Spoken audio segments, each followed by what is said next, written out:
Hello, everybody, and welcome to SkepTalk on the line. I am Shannon Q, and it is October 30th, 2023. It is the eve before All Hallows Eve. I don't know. I don't know if it has a name. Does it have a name? The night before Yeah, Halloween? so it's Devil's Night. Oh, okay. So it does have a name. It's Devil's Night. Ooh, spooky. And we are not in costume. Unfortunately, we did not have time, but we were in costume. Not that much, not too far in the past. Paul and I went as the Joker and Harley Quinn. We did. And that brings me to my guest. My guest this evening is Paul from Paulogia. Hi, Paul. I found him roaming the streets outside, and I said, hey, would you like to host a show? And I he said no. Who are you? I said, get your ass inside. Tell the people who you are and where they can find you, my good friend. My name is Paul. I have a channel called Paulogia, another channel called Paulogia Live, and they're on the YouTube. If you found this show, you probably know where YouTube is. Wow, that's insightful. Yes, absolutely. Probably do know where YouTube is if they have found this show. Very good. We're very excited to be hosting today. The lines are open. If you would like to call, you can call us by calling the number you see at the bottom of the screen down here below our names. And if you do not want to call on the old phone, you can call on the Intron web using the link in the description. We ask, though, if you do call, please make sure that you have the show off. Please, for goodness sakes, make sure that you have the show off in the background if you call in. And we are looking forward to talking to some of the people. So, Paul, what kind of call do you want today? Tell me what you're looking forward to. What's on your mind? Well, let's get some. It's Devil's Night. So if you have experience with the devil and or maybe just this the soul in general, or ghosts or afterlife stuff, maybe we can explore some beliefs related to that. That would be fun. I would love to get some calls from people who look, the soul's always a good one for me. No one ever calls to chat with me about morality anymore. I would love to have some morality calls, some biblical morality calls, because I love that topic. I think that's a super fun topic to go over. What's your favorite topic to talk about on calls? Like not just tonight, but in general. Like when you get a call, you're like, yeah, that's the one. What's your favorite? Is it like resurrection calls? With you, it's probably resurrection. Yeah, I mean, probably resurrection, or someone who is advocating for New Testament, either as an eyewitness testimony or be it infallibility or something along those lines. So I always like those. The people who are actually bringing some kind of thought out reasons why they believe in God, all those are delicious, frankly. So yeah, because that like actually breeds good conversation. When people call in and you can tell that they're just regurgitating some script that they saw from some apologist without even like fully understanding the script. They just think that that's the script that's going to own an atheist. Right. That bothers me on a couple of different levels. Like it bothers me because I feel as though they aren't thinking out their own faith necessarily really well. They're just, they saw something that they feel like was a sufficient answer from somebody that was in a position that they perceive as authoritative, and they thought, oh well, that's sufficient for me. I don't really need to like examine that more. I don't really need to think it through. So those aren't my favorite calls, and they're also they're so uninteresting. Right. They're so uninteresting and frustrating because once you deviate, it's like there's a glitch in the matrix and they can't figure out what to do next. Right. It's not as fun for me per se, but I do really enjoy when people also they're not where they are theists or they have religious beliefs and they can't quite put themselves in the mind of someone who believes differently, so they genuinely have inquiry about what do you must like, aren't you afraid of going to hell, or what do you think something came from nothing, like where they're genuinely, I don't understand how a naturalist would think about this, and we can have a genuine learning from each other's situation. I like those too. Fair enough. And consciousness calls. I've been talking a lot more with philosophers about consciousness these days, and I'm finding it fairly interesting, although I'm more so a person who finds problems with most of the philosophies than adheres to any specific one currently. So Right. those are always interesting to talk about. Do you have It seems like like a theory of consciousness? Like I if just you no, like none of those labels. Like everyone wants to put the labels on things. I am just like I think consciousness is an emergent property of the brain, just like wetness is an emergent property of water, and that Mhm. there doesn't need to be anything beyond it further. Like I don't understand why people are have any level of angst about like hard problems of consciousness, whatever. It's like it Mm. doesn't need ontology to me, right? Like it's just Mm. stop thinking about looking for causes where there don't need to be causes, right? You're Ah, multiplying in my view, they're multiplying uh, assumptions and things like that. It's just consciousness is emergent. And maybe I'm a simpleton, and that's fine. But yeah, you're definitely not a simpleton. I can attest to that. I find it interesting though, like talking about consciousness. I find it interesting to try to figure out what causes it. But I don't know if all of the philosophical aspects of it are really going to be what leads to that more so than the scientific study of the brain. Like the more we uncover about the brain, the more interesting things we find out about consciousness and physics, the brain and physics in right. general.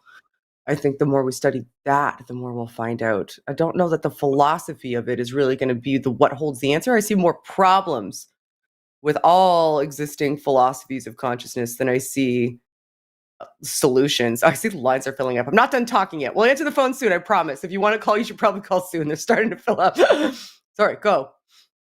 The large language models of late, like the Mhm. chat GPTs and that kind of have you, like Love that three shit. years ago, like it's they all they were trying to do was build a predictive text machine, right? Just a Right, machine that could predict what the next word should be. That's all they were trying to build. right. And yet emerged from that without anyone designing it was this thing that replicated um, conversations, right? And it was Mhm. never designed to do that. It just that emerged out of it. And that's just, I mean, to me, it just is an example. It's not completely analogous to consciousness, but I think consciousness is just one of those things that appears complex from the outside, but is really just a property. So that's So do you think that's me. do you think consciousness is like algorithmic then? Like do you think that Yeah, if I you do. understood the algorithm of it, you could predict what any given person would do if you could control and understand all of the factors? Uh, not no like that. Not entirely. Well, actually, I do think the whole universe is deterministic that way. So yes, I do think So if do your I. algorithm was good enough, Mhm. that you would be able to predict all that stuff. But I don't even think, in order to just vaguely understand consciousness, you don't need to be able to.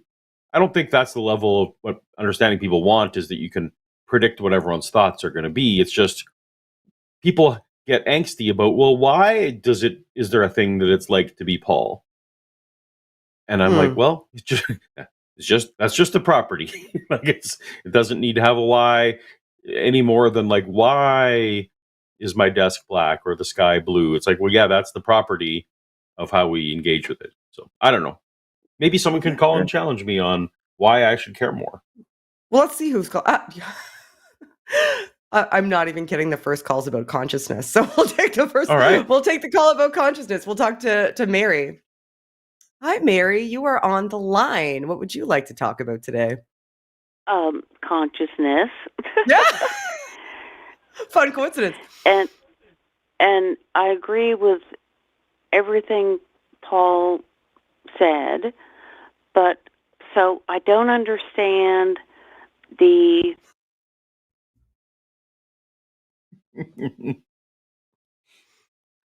Paul just had a little celebration for himself on screen. You couldn't see it, but he did. Oh, did we lose he's him? doing the Are you there? Cabbage Patch. I'm giving away No, my no, he age. had fireworks apparently that he built into his into his stream deck that I got to experience for the first time by surprise. He was celebrating for himself. But yeah, sorry, Mary, what is it that you don't understand? Well, like theists seem to think that there's a or maybe pantheists seem to think there's a consciousness to the universe or a God consciousness.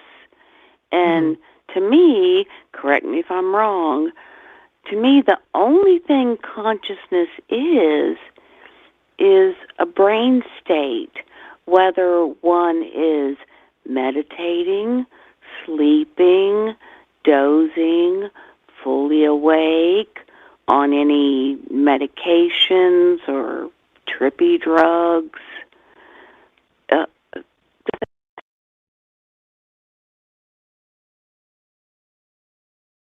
Oh, I think you're cutting in and out, but I mean, I can probably jump in first. To me, consciousness is just the ability to be aware that there's a self that exists and have experiences. I think, and be aware of those as well. Be aware that you're accumulating experiences and that there is a you to have those experiences accumulate. That is what consciousness is for me. I do understand why people want to kind of anthropomorphize their conceptualizations of God and have them have cognitive states, because they see, an agent as themselves. They see themselves as an agent, and they would kind of anthropomorphize anything that was a god in that reference frame, and would see that being as being similar in thought and having agency and having experiences and likely emotional states. I don't know what pantheists I'm necessarily wondering. believe. I don't know. What do you think, Paul? I'm just wondering if she was referring to maybe what Sam Harris's wife is, which is like a panpsychist instead, like That's a whole where different thing. but that is more aligned with what I think she was describing, is that like every molecule has its own consciousness of some sort, right? I think Yeah. that's. I just I had a could be whole wrong. ass conversation about that on my channel. The Right. philosopher. Yeah. But I think you said consciousness, in your view, you need to be aware of yourself. Like, don't you think that there's some forms of life that there's something that it is like to be a worm, or something that it is like to be a beetle, A bath. but they Yeah. don't necessarily have self-awareness that I am a worm amongst other worms. You don't think that you need that to have consciousness? Because to me, consciousness is like kind of synonymous with self-awareness. Like having experiences. It's a brain state, right? And if you I'd have a agree with that. brain of a worm or a human being, it's going to vary because of the amount of gray matter and frontal cortex and all that. Yeah, I mean, yeah, broadly, I think I would agree with that. I'm interested in what Paul said. Like, so let's say a worm has an experience, isn't aware of that it's having an experience, though. Like in your paradigm, that worm isn't aware. Well, no, in my that it's having paradigm, an it's aware as having an experience. I thought you were giving it the level of that it needs to have some kind of self-awareness in general, that it's an entity. If it's aware it's having an experience, that's a form of self-awareness. Okay, if that qualifies, like, because a worm knows when it is experiencing pain, I'm assuming, and a worm knows when it is experiencing hunger. Yeah, Right, like, and I don't need it to you're write saying sonnets and have pronouns. you're saying anything in that right? So anything in that category for you is consciousness, to though. have an individual identity, which I think is different. And Mary, were you thinking? They only have the reptilian brain that we have evolved to have more of and can think of abstract concepts. I don't think a worm can. So why are people attributing a God that has this outside of time and space consciousness thing? Because they want to explain stuff. Yeah, no, I understand what you mean. Well, I mean, aside from like the construction of the brain, because I think there's some nuances there that could be like, refined a little bit. But people want a God to explain things the same reason they want anything to explain things. I think they just want to have explanations for things. I think that we're prone to a desire to know what's going on and why it's going on. Like there's barely anything I can think of as a person that I am aware of, that I don't have some sort of conceptualization, whether it's right or wrong, about why it is that way and not another, or why it is that way and as opposed to not existing at all. Like, I have ideas about that because, and sometimes like not purposefully, like I'm not forming those ideas with intention. I'm just forming those ideas naturally because that's the thing that our brain does. Our brain forms ideas about why things are the way that they are, just intuitively, and in some senses sort of not entirely unconsciously, but without us having to put much effort into it. It's just a thing that our brains do.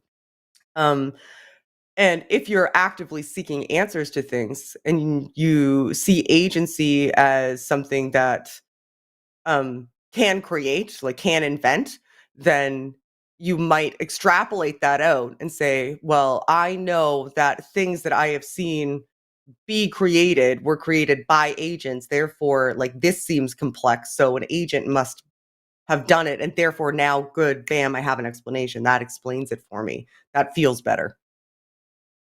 I think that's probably why. As a theist would think, a God answers all of that, or gods answer that. Yeah, and I just think that they don't have the awareness that also means that simultaneously answers nothing at that point. Anything that answers everything definitionally also explains nothing definitionally. It's partially because heavy. not knowing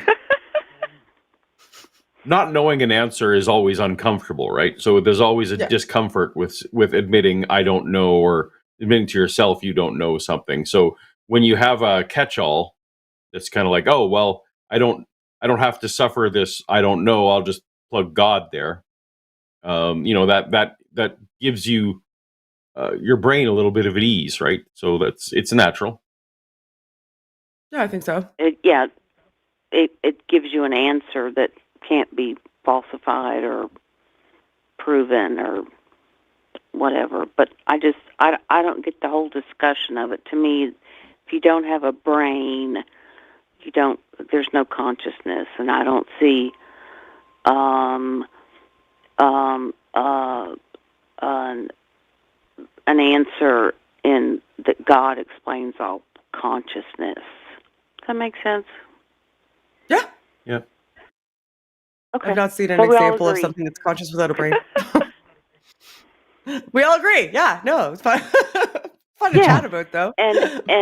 And TBI or disease or a mental disorder is going to change that frame of reference for the voices you're hearing in your head, and I think the brain is so fragile that anything could literally and figuratively knock it for a loop.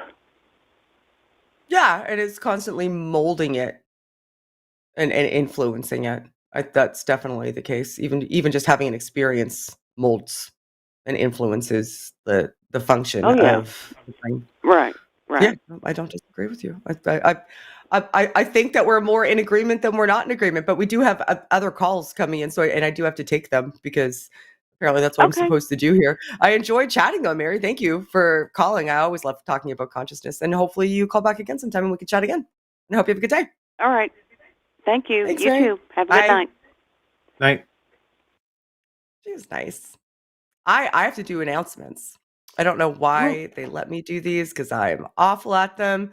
We have a Patreon, guys. We have a Patreon. You can go sign up for the Patreon and be a patron on the Patreon. It is patreon.com/call the line, all one word. And you should go there and support us because we're super cool, and supporting us makes you cool too. That's the word on the street. That's what I heard. So go do that and support us on the Patreon. And also, we have other shows that are on the line that you can watch, and they're also cool. Would you like to hear about them? Too bad. You're going to hear about them anyway. Tomorrow, we have Dave Warnock and Jimmy Snow at 6 p.m. Central on Dying Out Loud. I love Dave so much. It's okay that Jimmy's there, I guess. Then we have The Hang Up at 6 p.m. on Wednesdays with Matt Dillahunty and Dr. Aron Ra. And then we have the Transatlantic Call-In Show on Thursday with Arden. And I'm not sure who's going to be there with Arden. Someone special, I am sure. And then on Sunday, we always have the Sunday show at 2 p.m., also Central, with Jimmy Snow and Matt Dillahunty. So go watch all the other shows, guys. Our shows are cool. This is the best one objectively because I'm the best host. But the rest of them are mostly cool also. Did I do a good job? Do I get a cookie? I announced things. I announced them so good. I'm the best. Things were announced. Mhm. That cannot be denied. I think it's because I'm so natural and not at all awkward. Correct. And I just exude self-confidence. I think that that's what it is. Really, promotion is your favorite thing of all your things. Promotion and self-promotion. Anybody who subscribes to my Shannon Q channel knows that I'm the best at it, and I really enjoy it. So anyway, we still have more calls. There are still a couple of lines open. And we will give theist priority. If you are a theist and call in, I will give you priority because I want to talk to you the mostest. But we still have some calls waiting in the queue, so we are going to take the next one. We're going to talk to Johnny. Hello, Johnny. You are on the line. What would you like to talk about today? Johnny. Johnny, are you there? Johnny, can you hear me? Hello. Johnny, can you? That's what I was There's, there's Johnny. Hi, Johnny. What would you like to talk about today? Hi. Hi. I had a near-death experience in high school, and I'm still an atheist. Oh, okay. Okay. Yeah, So I you would could just see like to- how it would be possible to interpret what I went through in like the Judeo-Christian lens, especially being raised in America and everything. But no, it was sound was unfiltered, light was unfiltered, my pupils were dilated, and my vision was flipped because my brain had like completely reset. And this is just from a sleeper hold. Guy came up behind me, put me in a sleeper hold, and then night. But Wow. yeah, my vision was flipped. So when he was leaning over me, from the side of my head, kneeling down, reaching towards me, he was flipped in my vision, looked like he was reaching out of the clouds. And I couldn't make out the words he was saying, so I could have placed any significance on whatever I wasn't actually hearing. But he was just like, "Are you okay, man?" or words to that effect. But I couldn't make it out from the rumble on the floor and the classroom chatter. But I did have what would probably be called near out-of-body experience part of it, because it was a precognitive, I'm going to say vision, because I wasn't sleeping, because I have dreams that are precognitive up to like 2 years in advance. And it's just a little snippet of a moment from the same camera angle and everything of seemingly insignificant moments, but it's usually when I'm sleep deprived or something. But as soon as he'd knocked me out, I had a vision of, standing up, looking around, seeing if the teacher was there yet, and then sitting back down and talking to the girl next to me that I'd been talking to before. And then that's exactly what happened when I woke up like 30 seconds after he did it. So, I mean, I'm glad you're okay. I am glad you're okay. So are you predominantly calling just to let people know that it's possible to have a near-death experience without attributing it specifically to like a god or a god belief or ascribing it that? I mean, mostly, yeah. I mean, I experienced the same things they did, but I know how they misinterpret it. Like if you went through that traumatic experience, especially in like a drowning or car accident situation, and then somebody's like, yeah, you must have seen God kind of thing, I can see how they'd be highly suggestible in that moment, but nope. I rationalized my way through it. Like, yeah, no, that was all just physical. Yeah, well, and whatever our brain meat does. Well, I know a little bit about what our brain meat does. To prevent cellular apoxia, we release a chemical called DMT. There's several different variations of it in the brain, but it's endogenous to the brain, and it prevents cell apoxia, which is like oxygen deprivation in the cell that causes cell death. And there's a receptor called sigma-6, I believe, that is on the neuronal receptor that is sensitive to DMT, and DMT will kind of like open up the cell pathway so that it can actually have more oxygen flood into it to keep it alive.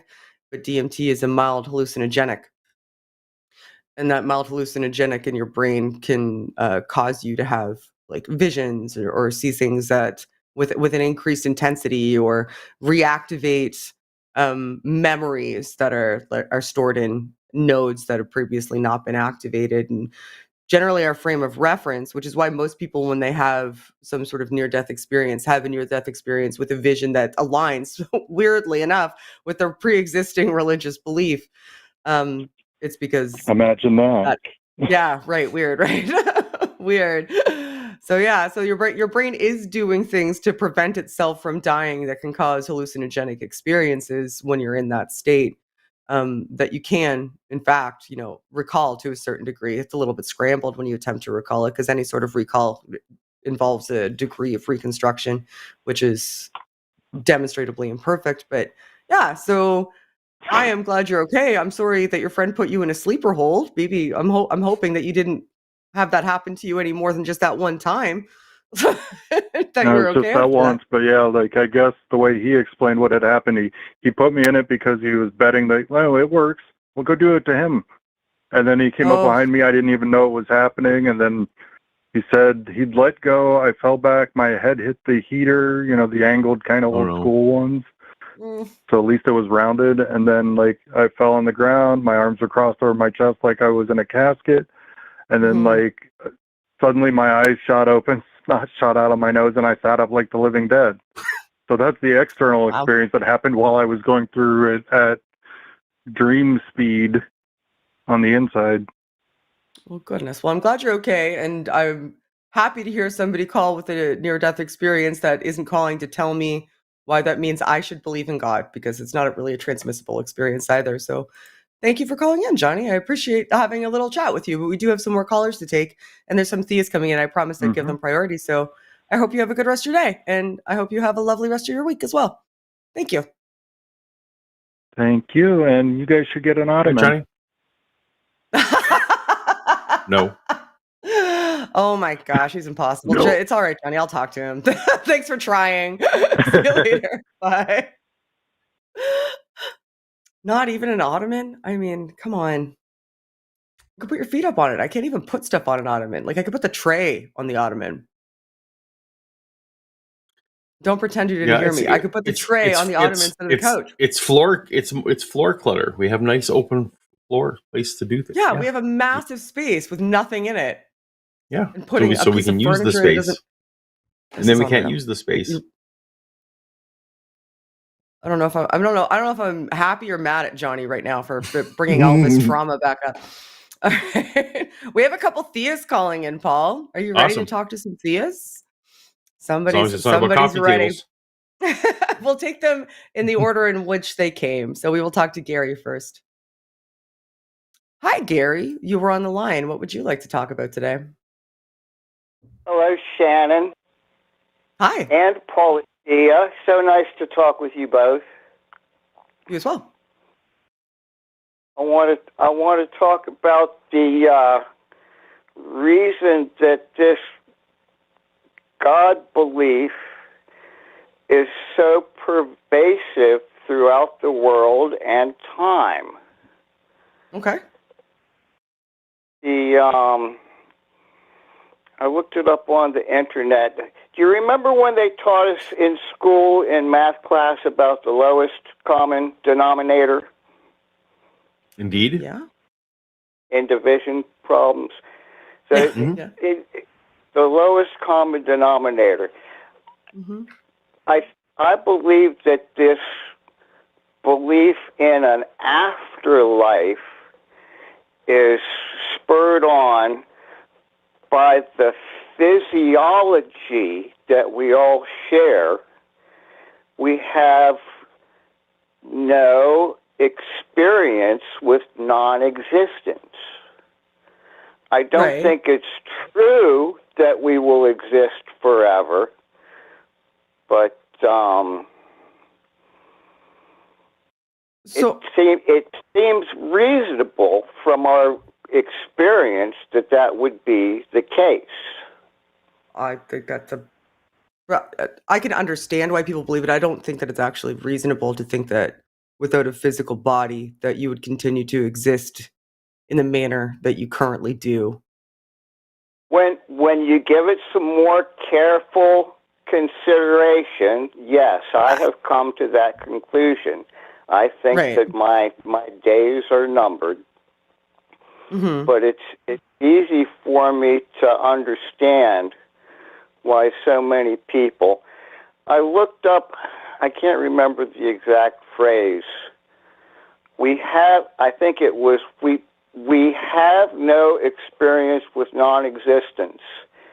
Right. And when you put it in quotes and look it up on Google, I actually got one hit.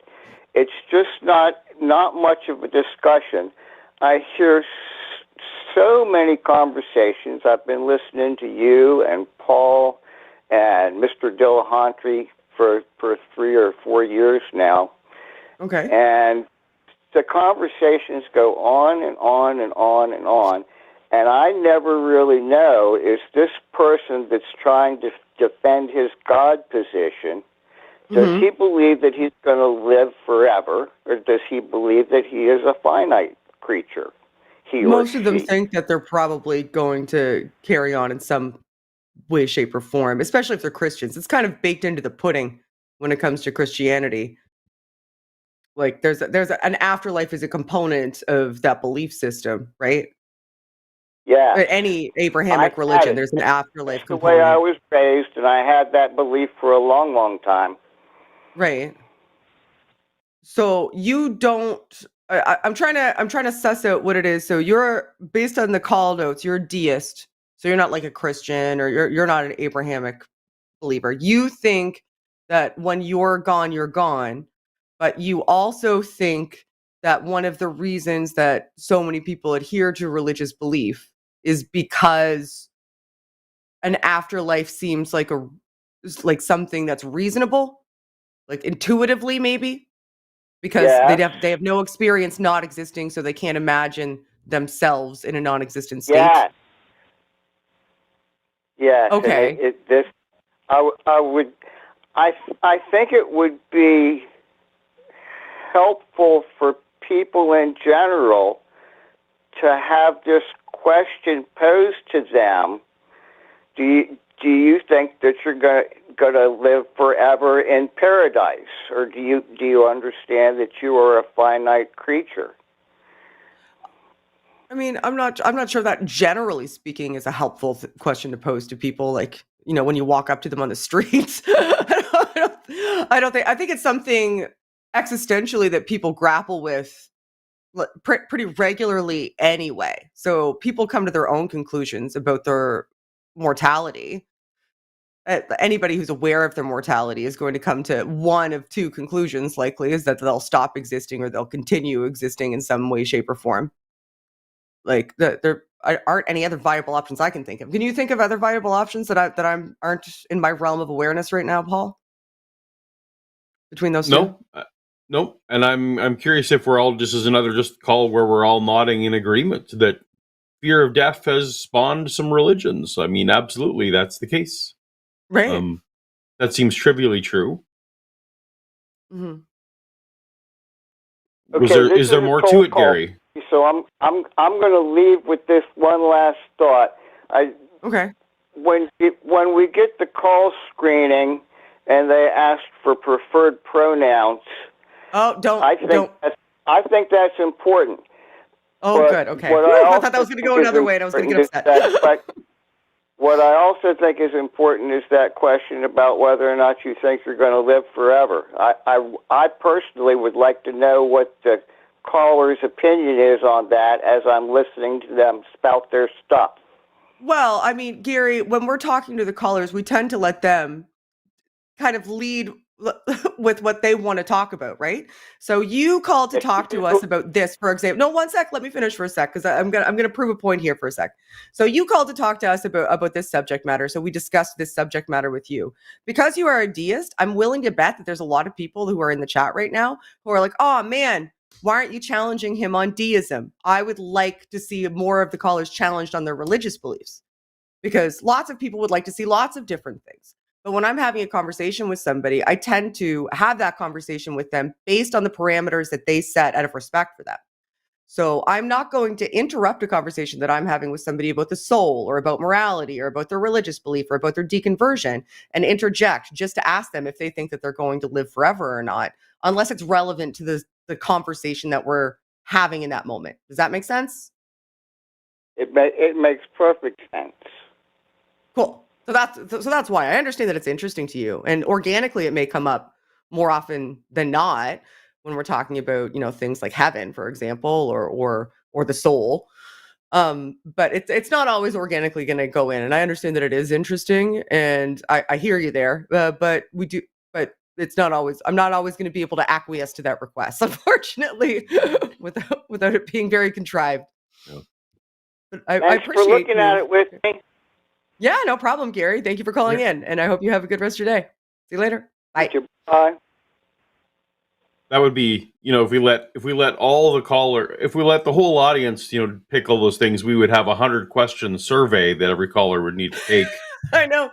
And then we would just be tiny little in the corner, up in the corner. It would be you and me, and the rest of it would be like their answers to their 100-question survey that they took. That would be tricky. Right. I understand that, there's certain things that people find more interesting than other things are, especially in the realm of deconversion and deconstruction. But yeah, it's not necessarily a feasible action to take. All right, we have more theists calling in. We have another one that would like to have a chat with us. Oh, about consciousness, morality, and all kinds of stuff. Wish list. Yeah, I know. Hi, Jimmy. You are on the line. What would you like to talk about today? Oh, hey, Shannon. Hey, Paul. I was going to ask you guys if you've ever Googled brain cells / universe and seen the images that come up when you look at that. Because when you type that in, I didn't it's hear going the to give first you an part. image of clusters of galaxies that resemble the neurons inside the brain. The clusters of galaxies spread throughout the universe. What do you mean they resemble the neurons inside the brain? I'm sorry, go ahead. So, okay, I didn't hear the first part. You said Google something / universe. Brain cell. And you said brain cell. Brain cell. So if you Google brain cell and universe together, if you give Google that prompt, it's going to come up with something that's an amalgam, just algorithmically. So that's kind of confirmation bias in your results already. But I don't actually think, aside from very superficially, that it would be in any way like neurons in the brain. Well, the implication would be that, and I'm not trying to argue that this is in fact the case, but it's just something to consider, that, something in the way that neurons work, but for the clusters of galaxies are kind of like a fractal, a higher picture of the neurons that maybe of the multiverse itself. And, that we're inside some type of consciousness. And, because in religion, if you look at mysticism and mystics who undergo mystical experience, they kind of describe merging their consciousness with like a background consciousness, like the one that I'm trying to implicate here. And in Eastern philosophy, they call it non-duality. The Atman merges with Brahman. And they do describe it as, this type of fusion in such a way that when you hear mystics often talk about their experience, it's, one with everything. You often hear that bandied about, I'm sure. Right. So that is a platitude to me. That statement has no substance. Like, there's a lot in there that I would hold issue with. One is just saying in general that the universe in any way could be a neuronal system just belies a misunderstanding of neuronal systems.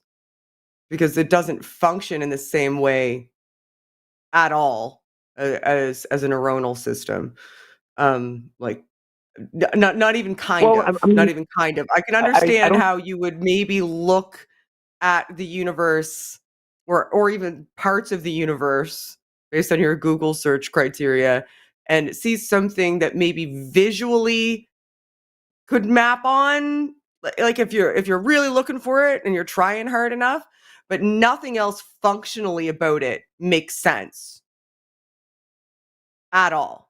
Well, yeah, I was just making a parallel there. I'm not saying that it would be exactly like, Doesn't that kind of feed the into your neurons next inside the point, though? Because brain. you're like, if I heard you correctly, you're saying that the universe is basically a big consciousness. Some of the evidence for that is that if you Google something about neurons in the universe, you can find pictures that make it sort of look like a neuronal system. And therefore, it makes sense that people who have spiritual experiences say that they're one with the universe because they're already an existing part of that neuronal system that is the universe's consciousness that I'm referencing. Those seem to be the points to your argument. Am I wrong about that? No, that's pretty much what I've said. And the cosmic consciousness aside, people do describe the experiences in such a way that if you were to consider, I'm not trying to argue it is the case that the universe itself is conscious. But when people describe these experiences, it's as though if you had considered it conscious, that the consciousness that everyone seems to be describing is a fusion with that ultimate cosmic consciousness. What does that mean, though? Like that's it. That's such a platitude. So when somebody says they feel as though they're one with the universe, what does that mean, like quantitatively, even qualitatively? Like what does that mean? Does that mean that they feel like a sense of satisfaction? Does that feel? Can they be one with my mind? Are they one with inanimate things? Are they aware what I of? think it means, I think I've spoken to you once before on one show I called in talking about original sin, and I did want to get into that, but I think that what it means in Eastern philosophy, I really like this notion they have of non-duality, which means that there is a complete dissolution of the subject-object dichotomy in such a way that the boundary between you and the rest of reality completely dissolves, and so there's a perception there that finds no distinction between the inner and exterior world. They fuse into I do that one. every time I go to sleep, though. Like that's silly to me. Like every time I go to sleep, there's a boundary between the exterior world and myself that dissolves. Right? Every time I enter a REM state, that's a thing that happens. I have experiences that aren't on the realm of reality, but seem like they're real and that aren't influenced by my external stimuli. So and that still just seems like a platitude to me because you're functionally saying that this person self-reports that they feel as though they're not themselves anymore, but are now part of something bigger.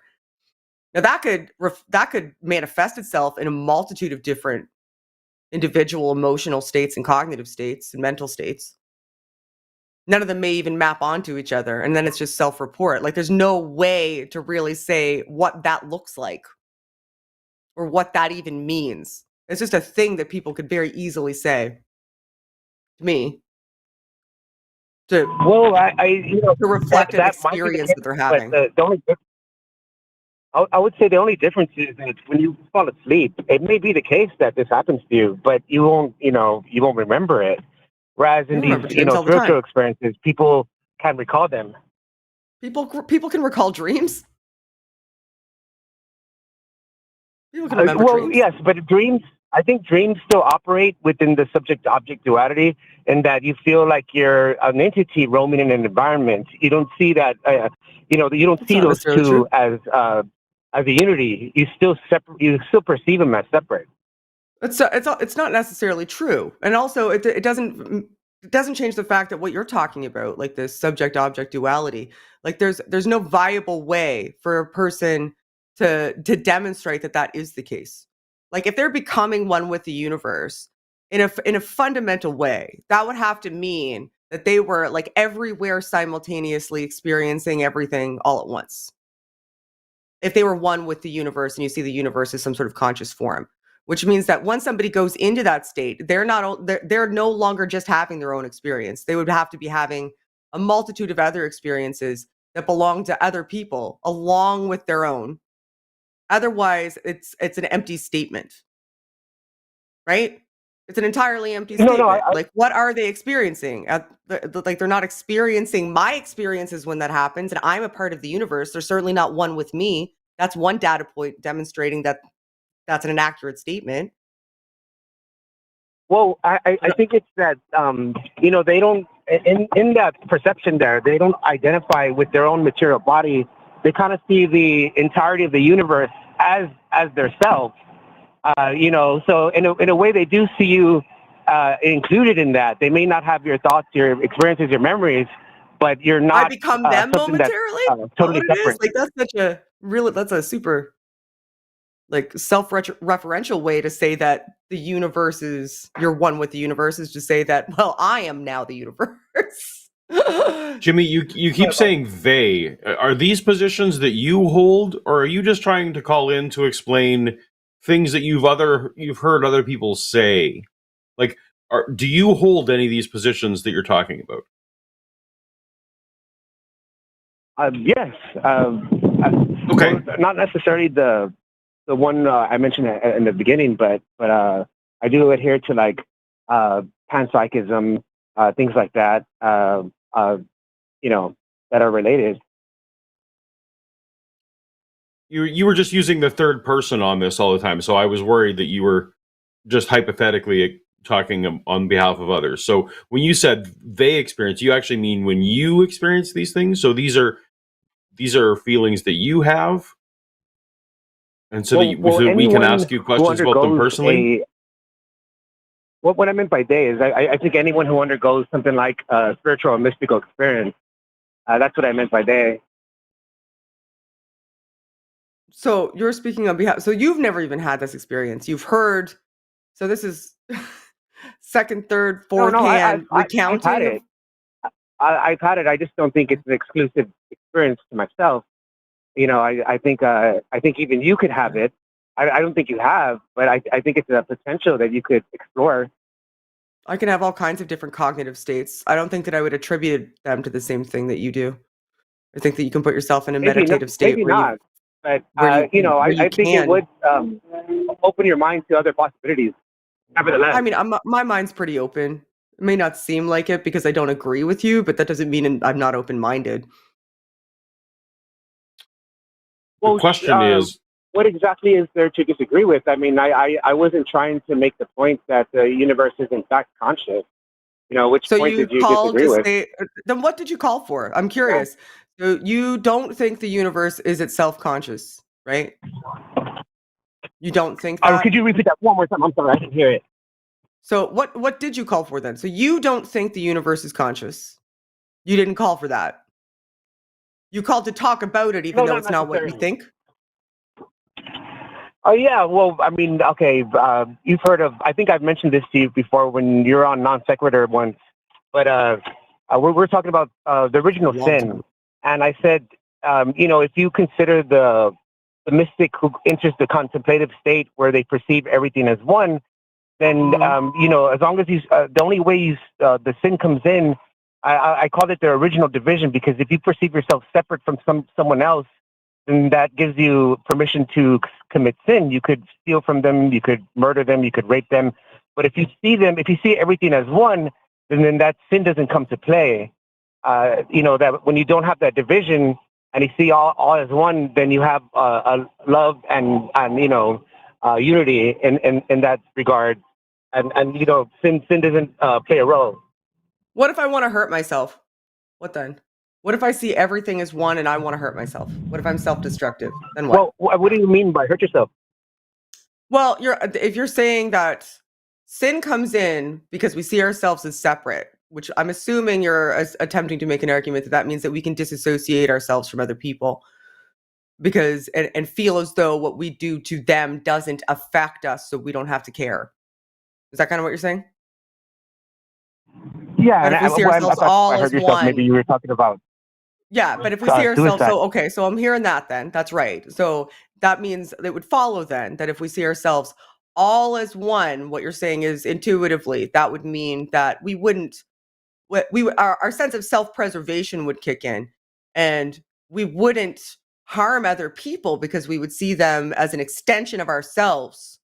So selfishly, if we have that perspective and really ardently believe it, we wouldn't do bad things to other people because it would be like doing it to ourselves, right? Precisely. Yeah, no, that's correct. That's What if correct. I'm self-destructive? Like, what if I want to harm myself? That doesn't exist. That Well, just I mean, blows up the that wouldn't paradigm. come into play, though.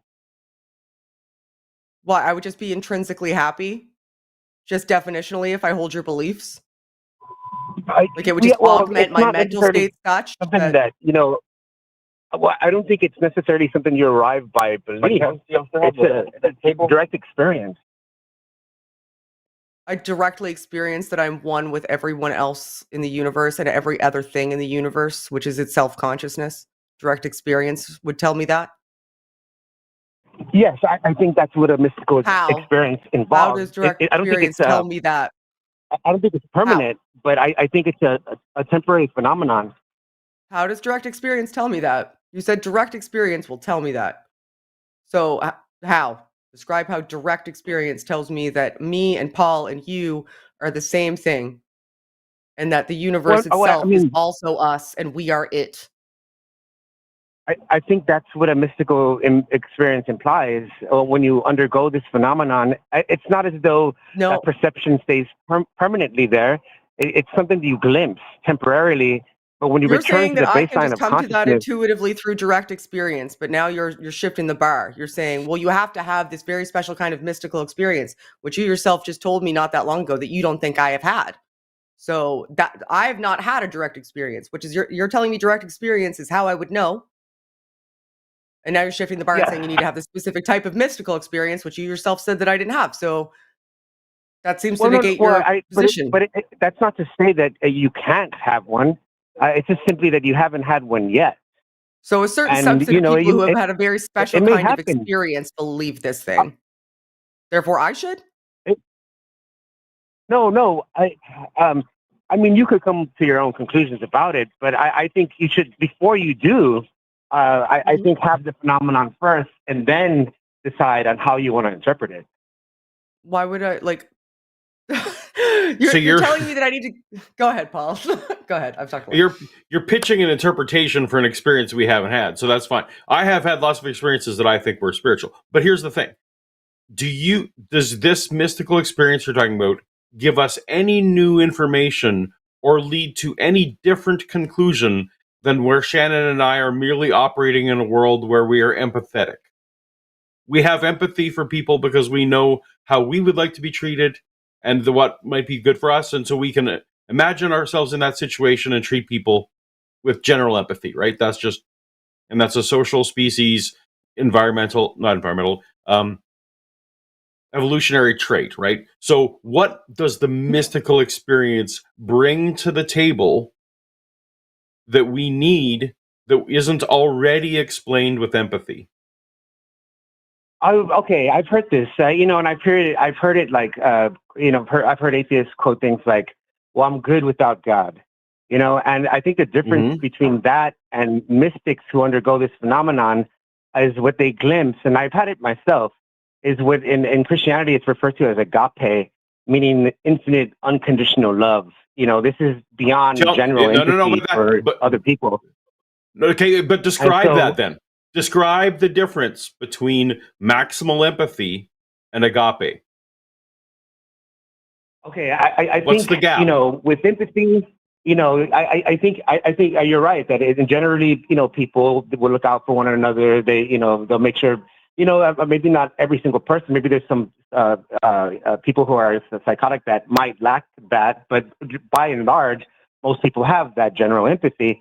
But where the mystic differs is it's a heightened sense of this. No. The reason they call it it's more of empathy isn't. I'm talking about what's the difference between your agape and the most empathetic person that you can even imagine that can still be attributed to empathy. What's the gap? And you can't just say, well, it's a little bit more. Well, okay, because that's not a difference. I guess it depends on what you mean by maximally empathetic, because I would say when you're talking about maximal empathy, then at that point you are talking about the mystic. I think that's as maximum. So there's no difference. As empathetic as you can get. Yeah, so there's literally no. It. So the mystic brings literally nothing to the table that we can't. Well, I don't know how you would have that maximal empathy without it. You know, I've never witnessed such a person. You know, I think by and large most people are. You know what? Empathetic. I know a lot of mystic people who are entirely unempathetic. So I know a lot of people who describe experiences like you have, who are the selfish buggers. So you're coming to the table and saying if people have this experience, are aware of something that I'm not, but yet you just admitted that there's literally nothing to explain that I couldn't extrapolate from empathy. I mean, if I met someone who claimed to have mystic insight, and such the type I'm talking about, and they were, selfish pricks, I would question. I would be skeptical on whether they really had it or not. That's just me. But I mean, if you buy that they have mystic insight and yet they're assholes, that doesn't mesh in my mind. That doesn't make sense. But you've admitted to me that there's nothing. This mystic thing doesn't bring anything. You're saying, oh, it's one way to achieve a maximum empathy. Okay, cool. But there's not actually knowledge there. There's no actual information in this mystic experience. It's just a way for you to I think get. That's what it is. Like, for instance, I believe his name's Ramana Maharshi. Someone asked him, how should we treat other people? And his response was to say, from this mystic insight, there are no others. The implication that all is one, you shouldn't, as long. Well, yeah, that's basically the point I was trying to say. And I think that's the insight of the mystic. Sure, maybe someone could be highly empathetic without this insight, but I think, perhaps they don't need it anyway. If you can exhibit that in your personality and your attitude all the time, then you're pretty much on the level of mystic anyway.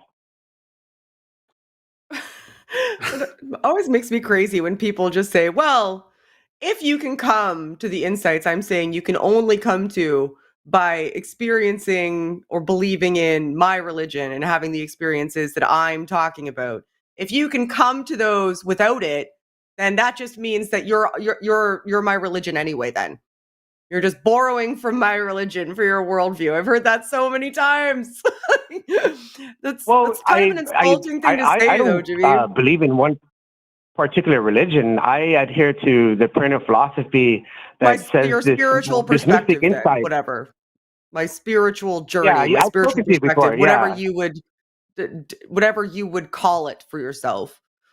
So, I'm just want to make sure that you're clear on what Paul was saying. So Paul was saying that we do not in any way need what you're describing to have like a good society. There's a way we can think our way to that using like reason and intuitive empathy. And you're saying, well, that just means that you are a mystic. Yeah, I mean, I don't think mystics even though you do nothing a religion. You're nothing that a mythic does. You don't believe anything that a mythic believes. You question everything a mythic says, and you use a completely different path entirely. That somehow makes him a mythic.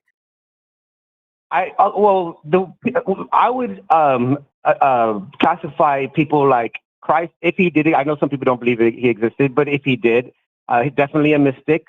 Siddhartha Gautama, the founder of Buddhism, mystic for sure. Muhammad. So you're just saying anybody that you see as a good person, you're just going to stick a flag in them and go mystic. They're just my tribe.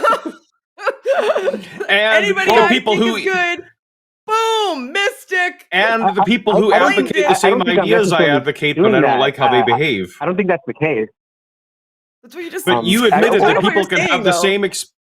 You said that people have the same experiences as you, which is what defines a mystic, and don't behave the way you think that they should. As a result, aren't a mystic. So Well, you were just collecting people whose behavior you like. That was your claim. I've calling never them personally mystics. met someone like that.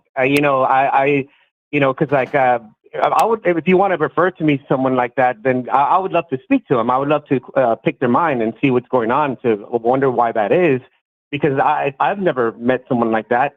And I don't think I'm really putting a flag down and saying this person's a mystic. I think what defines a mystic is their mystical experience. And I believe Gautama had it in the form of what he calls nirvana, which is just another name of what the Christian mystic might call the direct revelation of the Holy Spirit. Okay, so we need to go back then. So do you disagree with Paul then? That yeah, I disagreed with Paul. Okay, but at the end of your conversation with Paul, when he walked you towards the end of that dialogue, you said, well, if that were the case, that person would just be a mystic. Right? Well, no, I said they would be on the level of a mystic without necessarily being one. I think what defines a mystic is their mystical experience. And if someone exhibits that type of morality without having undergone mystical experience at all, then they're maybe, I believe this is then the case with maybe Martin Luther King. As just as good Martin Luther King, I don't think Martin Luther King had these experiences, but he was a highly empathetic individual. I think he's a great example of what Paul's talking about. Okay, so you're listing off people who aren't mystics and saying that they did good stuff. So I guess we're on the same team that like mysticism is unnecessary. And you also said that you've never even met anybody in your life that would be the type of person that you're talking about. That even people who have self-described having mystical experiences wouldn't be that type of person. So it seems as though that like you're looking for some sort of unicorn that doesn't even really exist, but seems to you like it's a really cool, neat idea.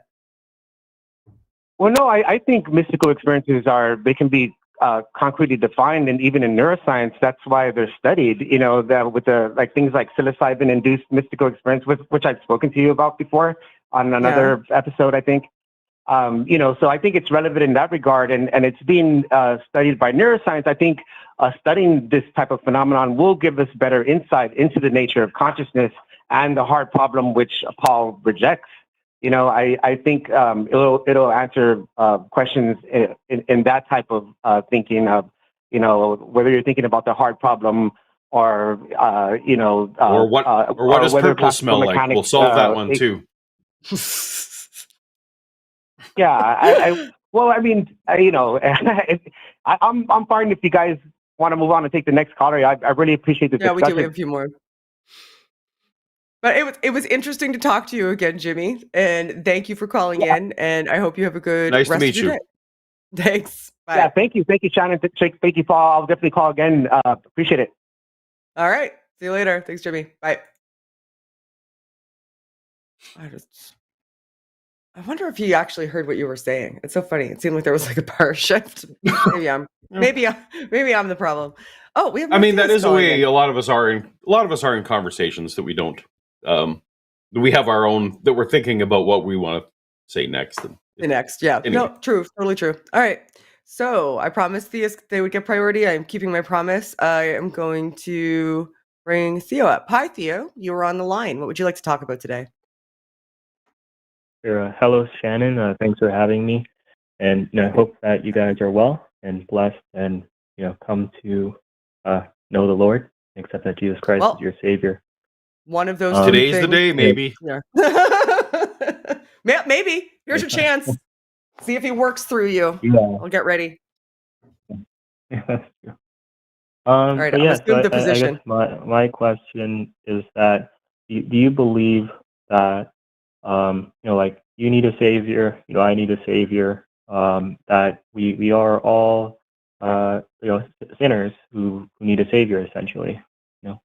No, I don't believe in the concept of sin, and I think the concept of a savior is an abusive paradigm. What do you think sin is, Theo? What I believe sin is? Well, sin is to choose not God, right? God is the good. Okay, so if that is the definition of sin, and if also, while that's the definition of sin, God didn't exist, would sin exist? If God didn't exist, nothing. There would not be anything. Nothing would exist. No. But yeah, I guess in that, sin wouldn't exist. That aside, nothing. If there was a material world where God didn't exist, let's say it's not even ours, but if there was one where God didn't exist, could sin also exist? God is a prerequisite for sin, right? So anytime you're talking to an atheist, anyone who doesn't believe God exists is definitely not going to also think that sin exists. It's just those go together. Yeah. So in the non-God physical world, I don't believe sin would exist in that. Okay. Right? So that's where we're at. That's all I was just hoping to illustrate that that's kind of where we're at with sin. Yeah. So we don't think there is any. Okay. All right. So like there is no evil. Like evil doesn't exist. Well, are you conflating evil with sin? Define evil. To choose not God. Well, then that's just another word for sin. So we're evil then. So you're calling Paul and I evil because we both definitely choose not God. I mean, I choose not God too, like many times. That's the Bible says, for all have sinned, right? For all have sinned and fallen short of the glory of God. If evil and sin have the same definition, we're not moving the conversation forward by asking about evil versus asking about sin. I think you want to elicit an emotional response because people have an emotional response to the word evil. But if you're defining them as identical, then you haven't moved the conversation forward. So do you have a next question? Sure. I guess, would you say that like morality is subjective or objective? So like subjective would be like dependent upon your brain, whereas objective would be like external to your brain or my brain. In that paradigm, this is a complicated one. Do you want to start, Shan? I mean, operating within his paradigm, I would pick subjective, given only those two choices. If those are the only two choices available, I don't think that they are. I actually am a non-cognitivist, I think, which means that I think that morality in and of itself is just like a human invented and defined construct. And I will say that under your paradigm, Theo, you think that morality is subjective because you think God is the subject in which we ground it. And you've subjectively chosen God to ground your morality in. So it's an objective reality in relation to God, but you've subjectively chosen God because people can choose their own whatever they want to ground it in. So the answer is both, because we don't agree on what we're going to ground it in. So ultimately it's subjective. But does that help you at all? Does that answer your question at all? Yeah, it helps a bit there. So I guess, if we're saying that it's subjective, we're saying that it's dependent upon the mind. That's not what we said. Well, that's the paradigm that he created initially, but yeah. Sure. So, I guess wouldn't that bother you to say that like oughts, like, okay, we ought to be kind to people, ought not to kick puppies into the ocean, is just a product of like your brain and a product of my brain? No, that's because that's not what I believe. So, there's no such thing as an ought without an if. That's just a truism. Ought requires an if. So if there's a God, you ought to, maybe honor God. That it might be true. But so the ought that I have in my life is, if I want to reduce harm and increase flourishing, then there's certain things I ought to do. But if the answer is no to that first question, then nothing else follows. So it's not dependent on my mind. It's dependent on whether I buy in to the shared goal. So, you can only have an ought if there are shared goals. Now, it so happens that you and I suspect, Theo, you also like to reduce harm, and you also like to increase flourishing. So where our goals align, we are going to intuitively come to the same oughts. But that's not because we have the same basis. It just so happens that there's a lot of overlap. So you're counting on this intuition that we have and the emotional response of the word evil to make me feel like my basis isn't solid. But my basis isn't myself. My basis is the empathy that we talked about with the previous caller. And I have a question for you too, Theo. So here's my question. So you mentioned kicking a puppy, right?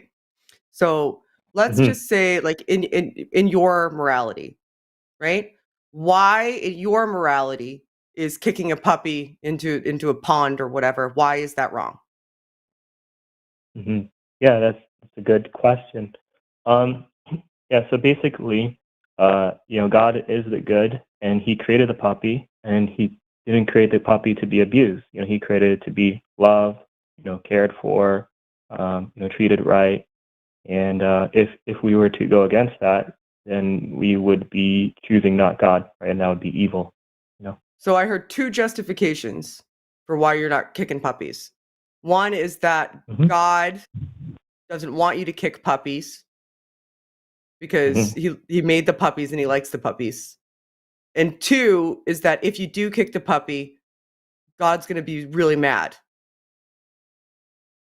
That's like a super simplification, obviously, but those are the two things that I heard. Is that a fair summation?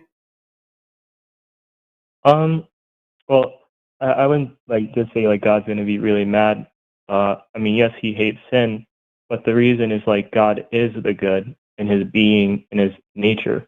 And then when I choose not God, then I'm choosing not the good. So God is He is the standard. He is the North Star, that which is holy, righteous, and pure.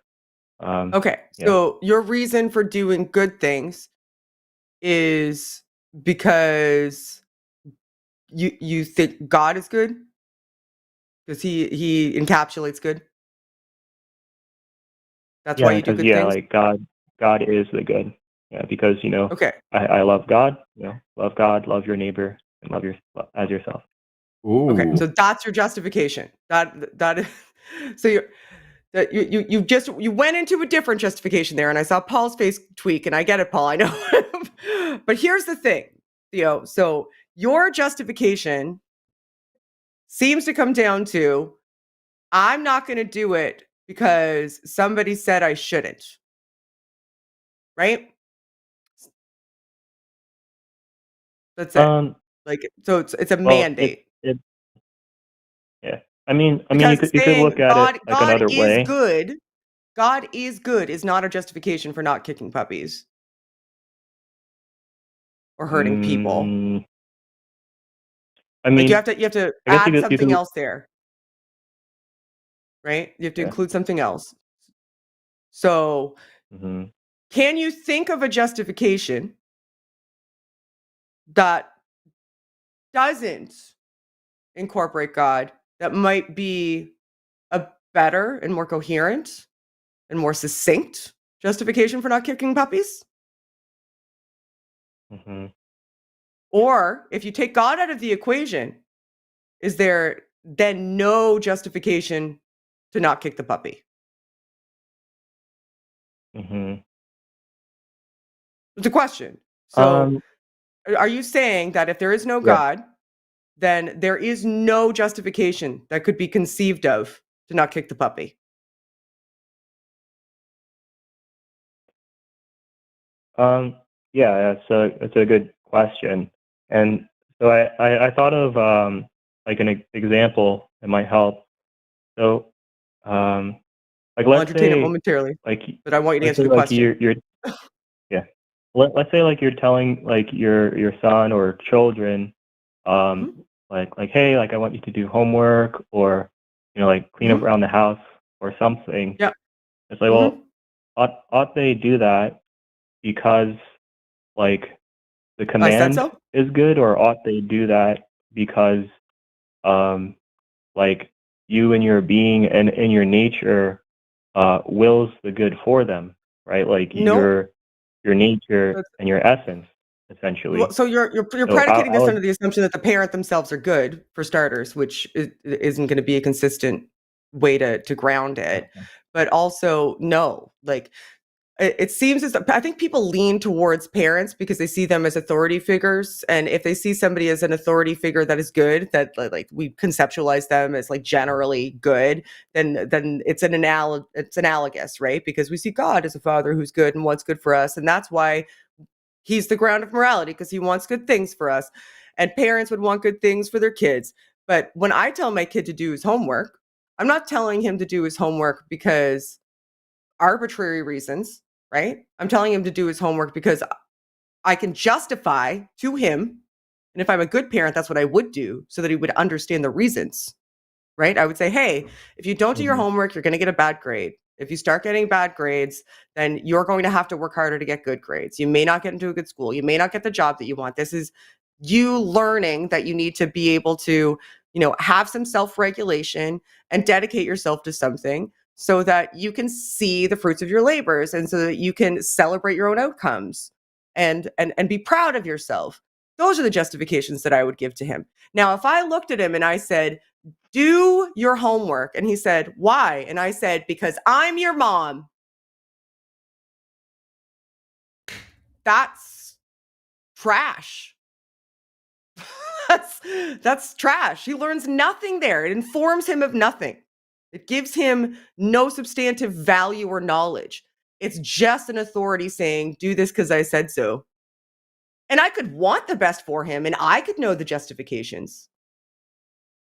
I could know the justifications, and they could be exceptionally good justifications. But if I don't articulate those justifications so that they're transmissible to him and he understands them, then they're of no value to him. I've seen morality in the same way. Like when people view God morality, they think, well, he wants the best for us, so whatever he said in the Bible, that must just be inherently good, and we need to figure that out.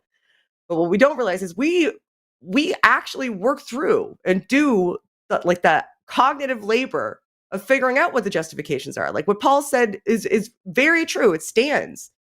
Like, I'm not kicking a puppy because I want to not harm other things and to do good things. That's what I would like to strive for. And I can demonstratively show that kicking a puppy will harm it and will not be, and therefore will not be a good thing. So I ought not to kick the puppy if that's my standard. That's very clear. Your standard is not that clear. Your standard is God is good, therefore don't kick puppies. Well, why is kicking puppies not good? Why? Just because God said no? But you can think of a justification. That's the justification. It's the one that you thought of. The one that I thought of. The ones that we can articulate. Those are the justifications. He says, okay, right? And then he goes and does his homework. Like, is that immoral of him to do so? Like, to believe that you will the good for him and go and act on that? It's amoral. Yeah. It doesn't have any It's moral neither content moral nor immoral. It's amoral. Yeah. Amoral. Have you heard that word before? Yeah. It's neutral. Yeah, no, yeah. I have heard of it. Okay. So, Theo, can I ask you, are you a Christian? You're a Christian, right? Yes. So what are the two greatest commandments? What did Jesus say are the two greatest commandments? To put God first. And the second one is like, don't take the Lord's name in vain. No. No. In the New Testament, Jesus said these are the two greatest commandments. What are they? Oh yeah. To love God, to love your neighbor as yourself. Right. So the first one's love Lord your God with all your heart and soul and your mind. Second one is love your neighbor as yourself. All right. So could a person perfectly fulfill that second command without God?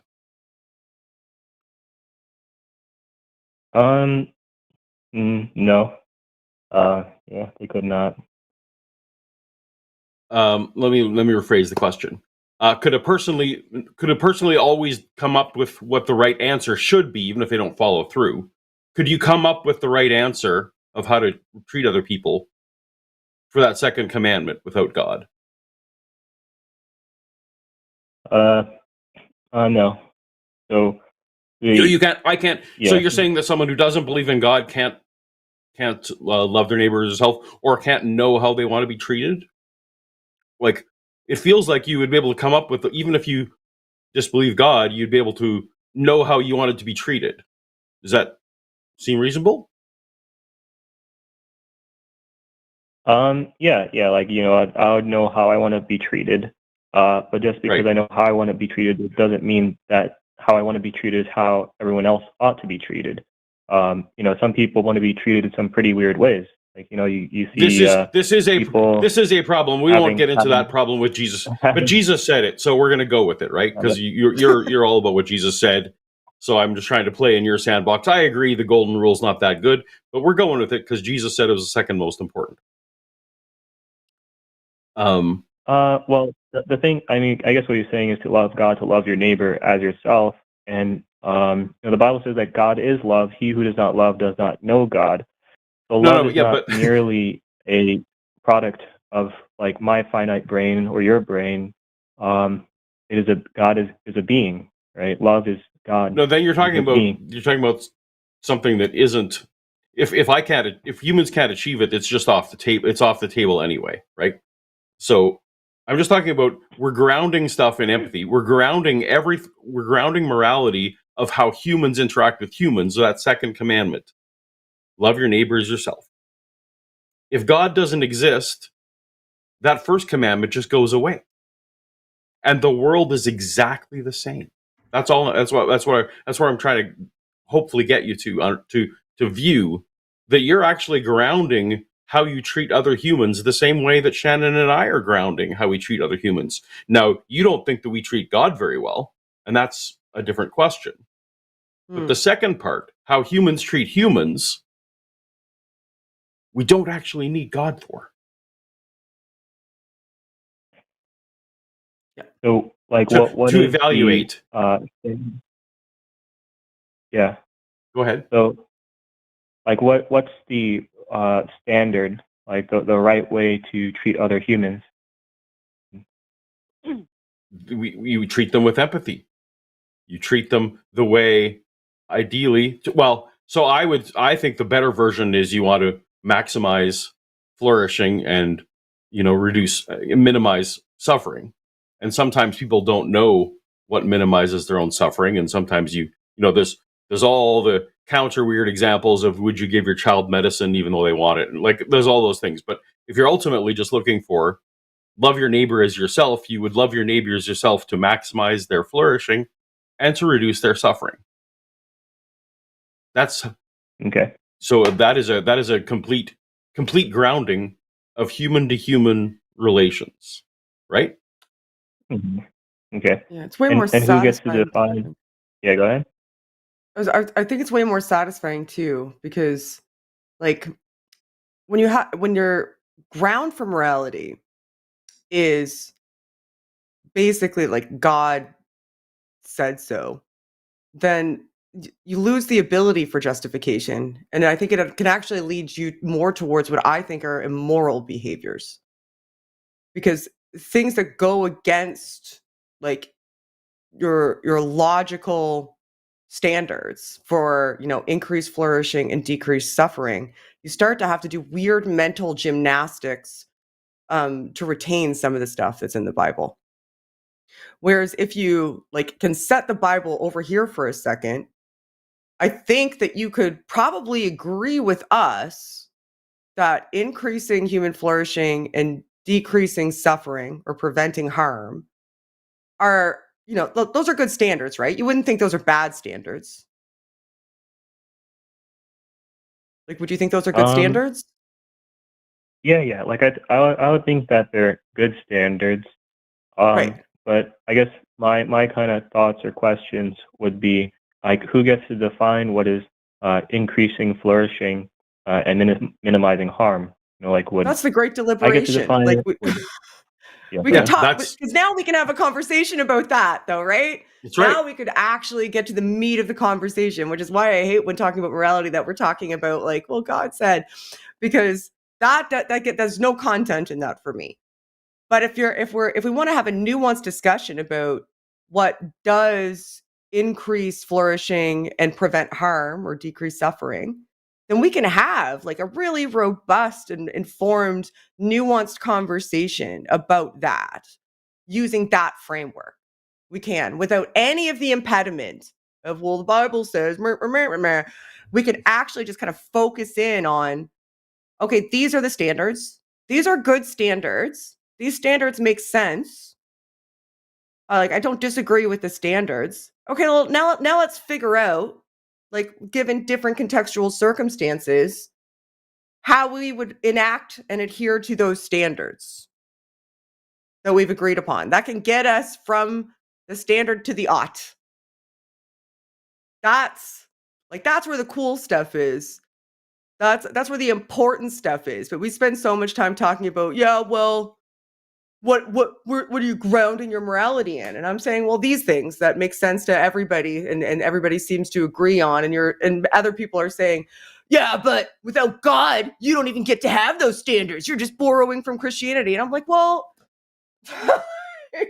we can't even get to the point where we're having a nuanced and really like valuable discussion about what morality is and what it should entail and how we should enact it with society, because we're so busy arguing with people that want to say, well, it's just God, and then these are his list of rules. Like, that's not helpful. Yeah. That's understandable.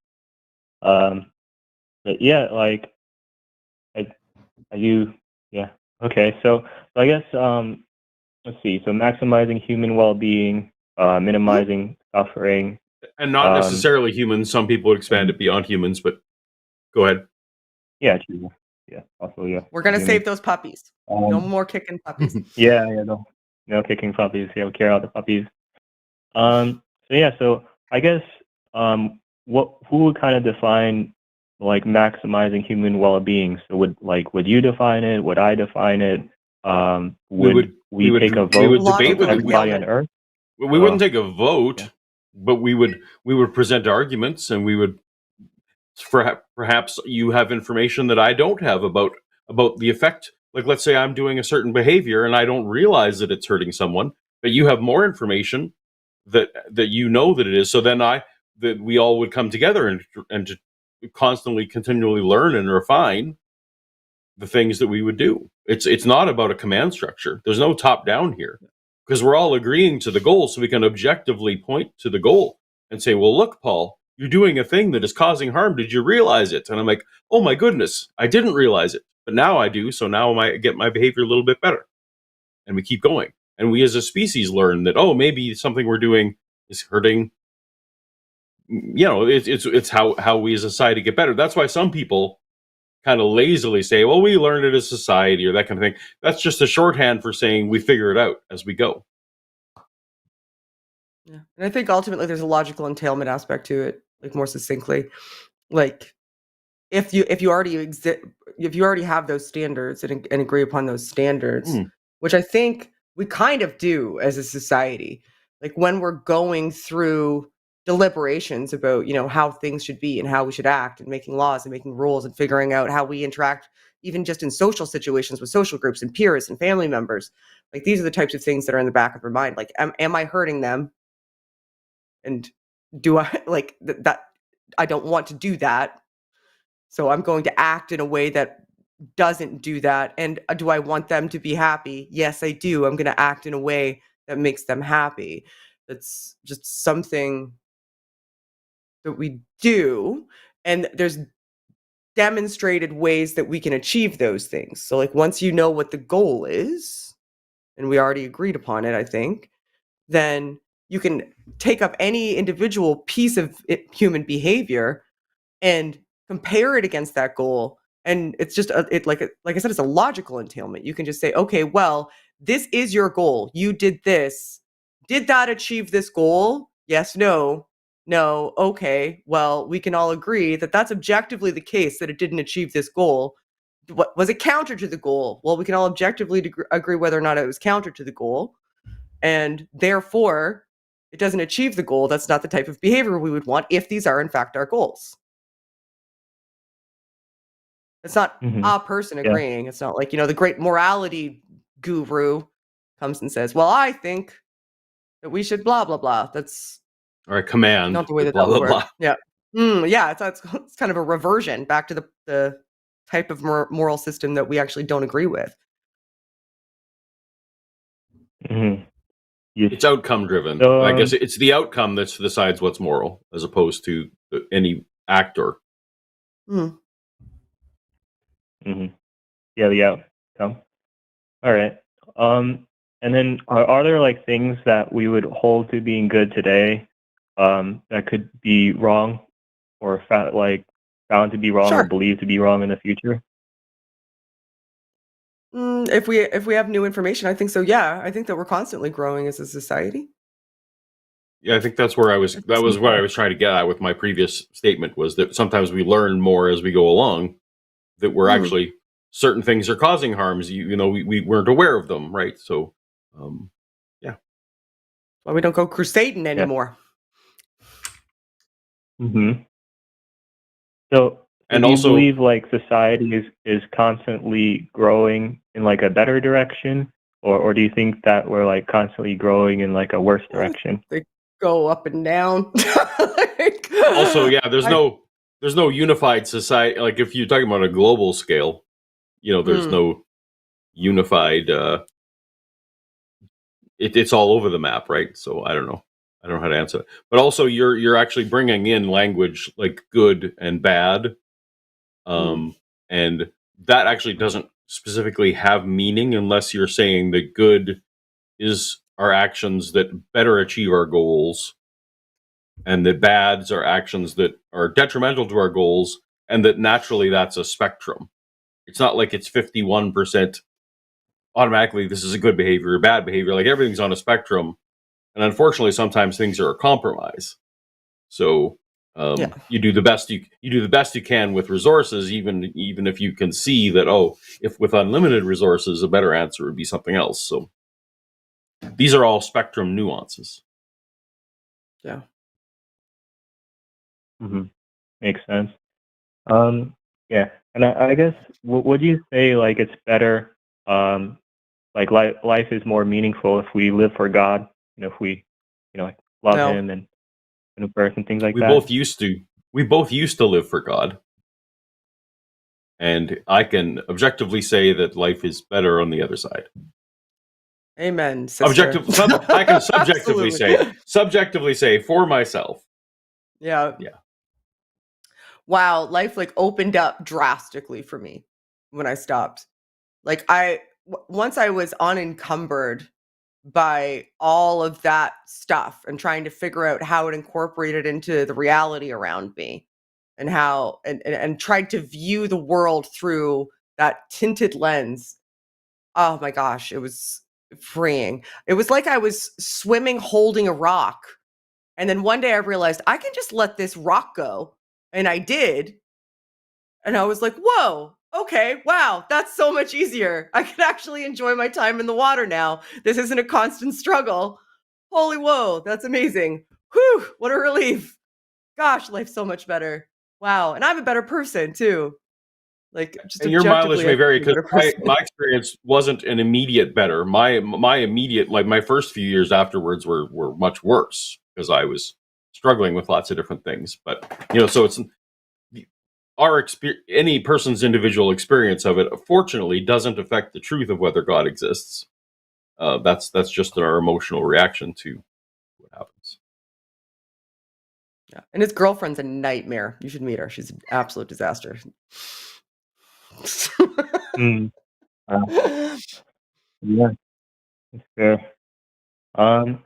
Yeah, I mean, I think that's interesting analogy about the whole letting go of the rock and such.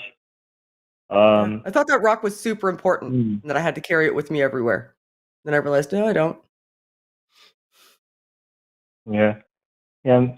I mean, like in Christ, there is no condemnation, right? Christ Well, is the that's one going who to depend on bears who you're our talking. sins. He bears our sins. And he bears our sins. And so though our sins are scarlet, they are as white as snow when we accept Christ, right? But we talked about up the top of the thing that you have to relationship. demonstrate that God exists before we're going to care about what happens with our sins, right? Yeah. Mm-hmm. Like, Absolutely. I don't think that there is anything to bear. I'm completely unconvinced that there is anything for Jesus to bear. So that's a neat story, but you got to for it to be relevant to my life, you'd have to demonstrate relevance, I guess. Mm-hmm. To demonstrate God. Well,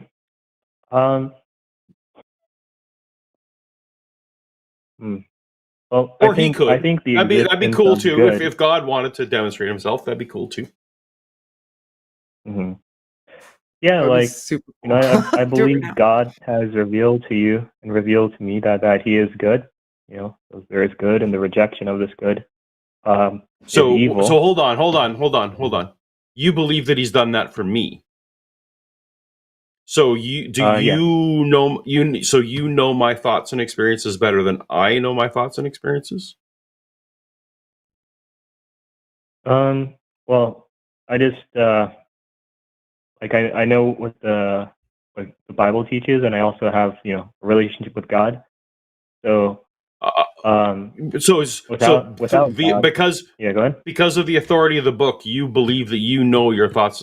You know my thoughts and experiences better than I know them, based on what you read in a book.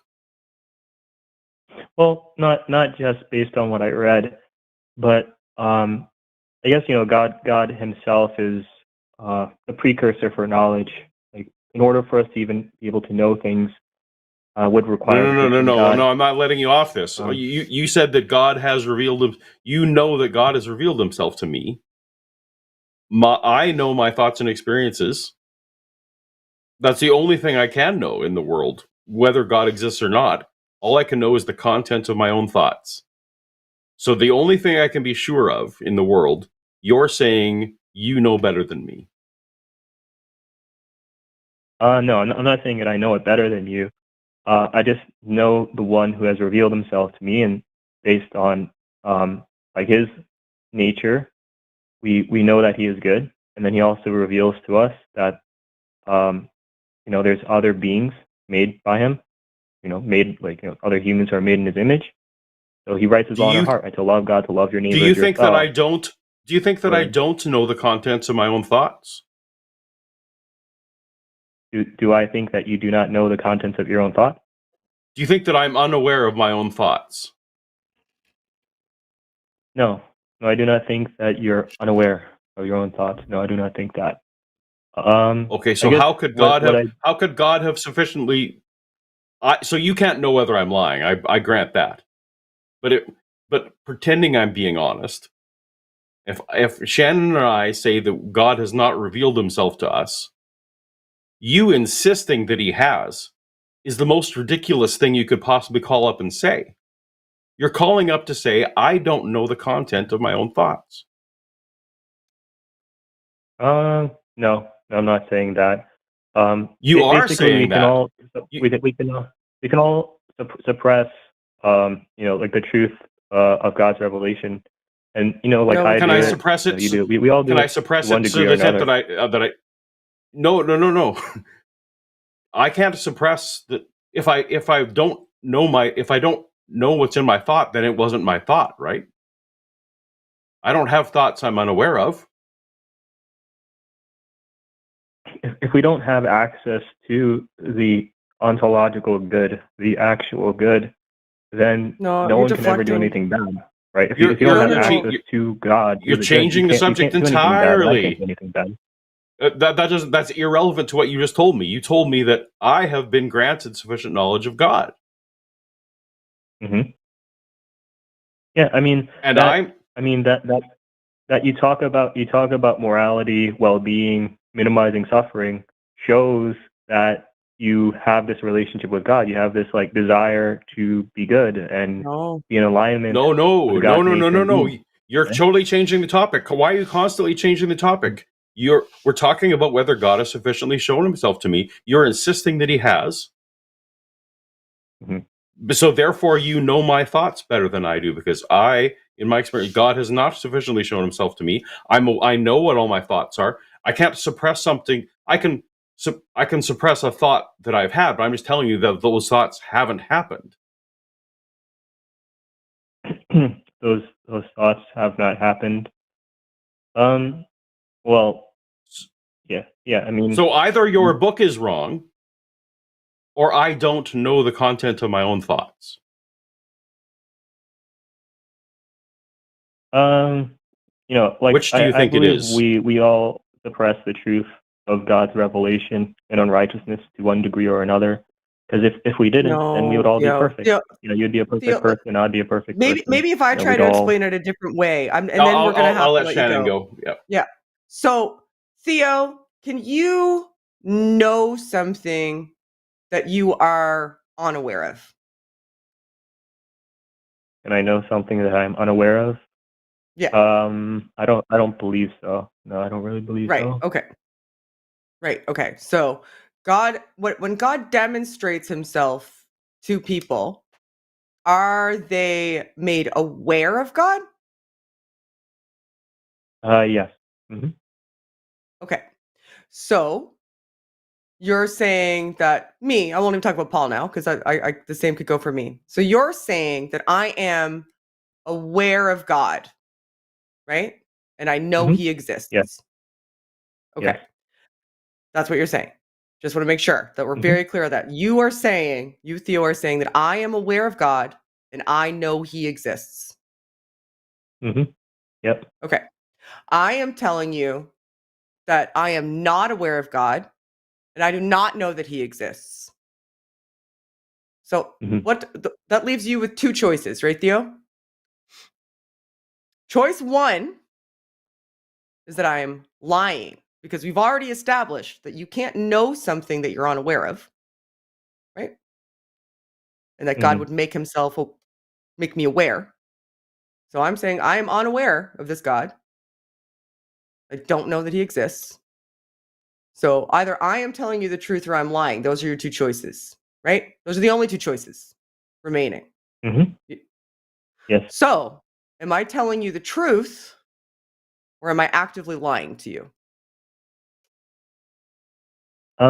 Well, yeah, I'd say you're suppressing the truth and unrighteousness, and we all do it. No, though that was not one of the options. That's not one of the options, Theo. We went through it.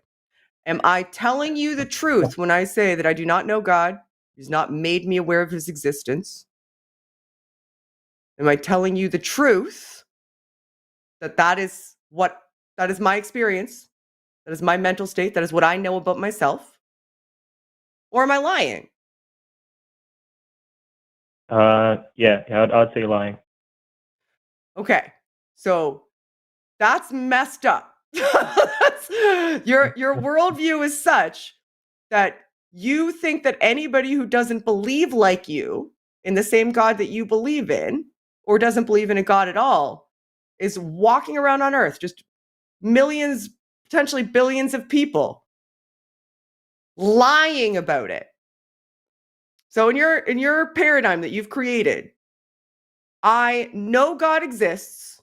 He has made me aware of his existence. And yet I'm here having this conversation with you, just actively lying through my teeth. And so is Paul. So is every other atheist on earth. All of us. None of us genuinely don't believe because we've not had an experience of God. That's what you have to believe to hold on to this argument that you're making. You have to, and it's ridiculous on its face. You just believe that a massive subset of the population is just lying their asses off for no conceivable reason. But you have to. There's a lot of there's a lot of good reasons why people might want to do that. Theo, So, like, wow. Theo. So you think anybody who doesn't hold to your belief system actually does and is just lying?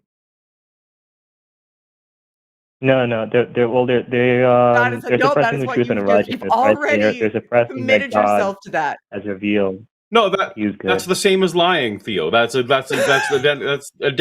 functionally identical. Sure, but so you're sitting here. Shannon and I totally think that Jesus is real and all this stuff, and just for reasons, I lost family and friends galore. Had to change everything about my life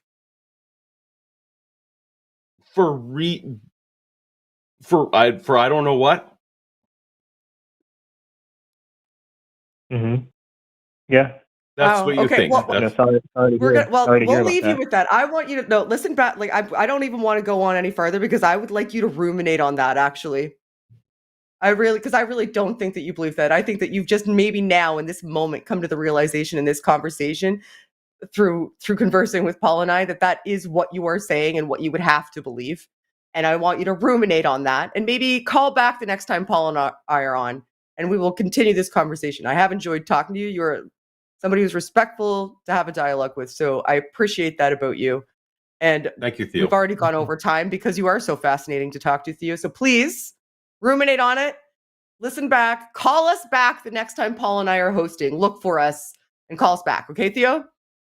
And we'll continue the conversation then. All right. Mm-hmm. Have a good rest of your night, Theo. Thank you. See you later. Mm-hmm. Bye. I like Theo. Yeah.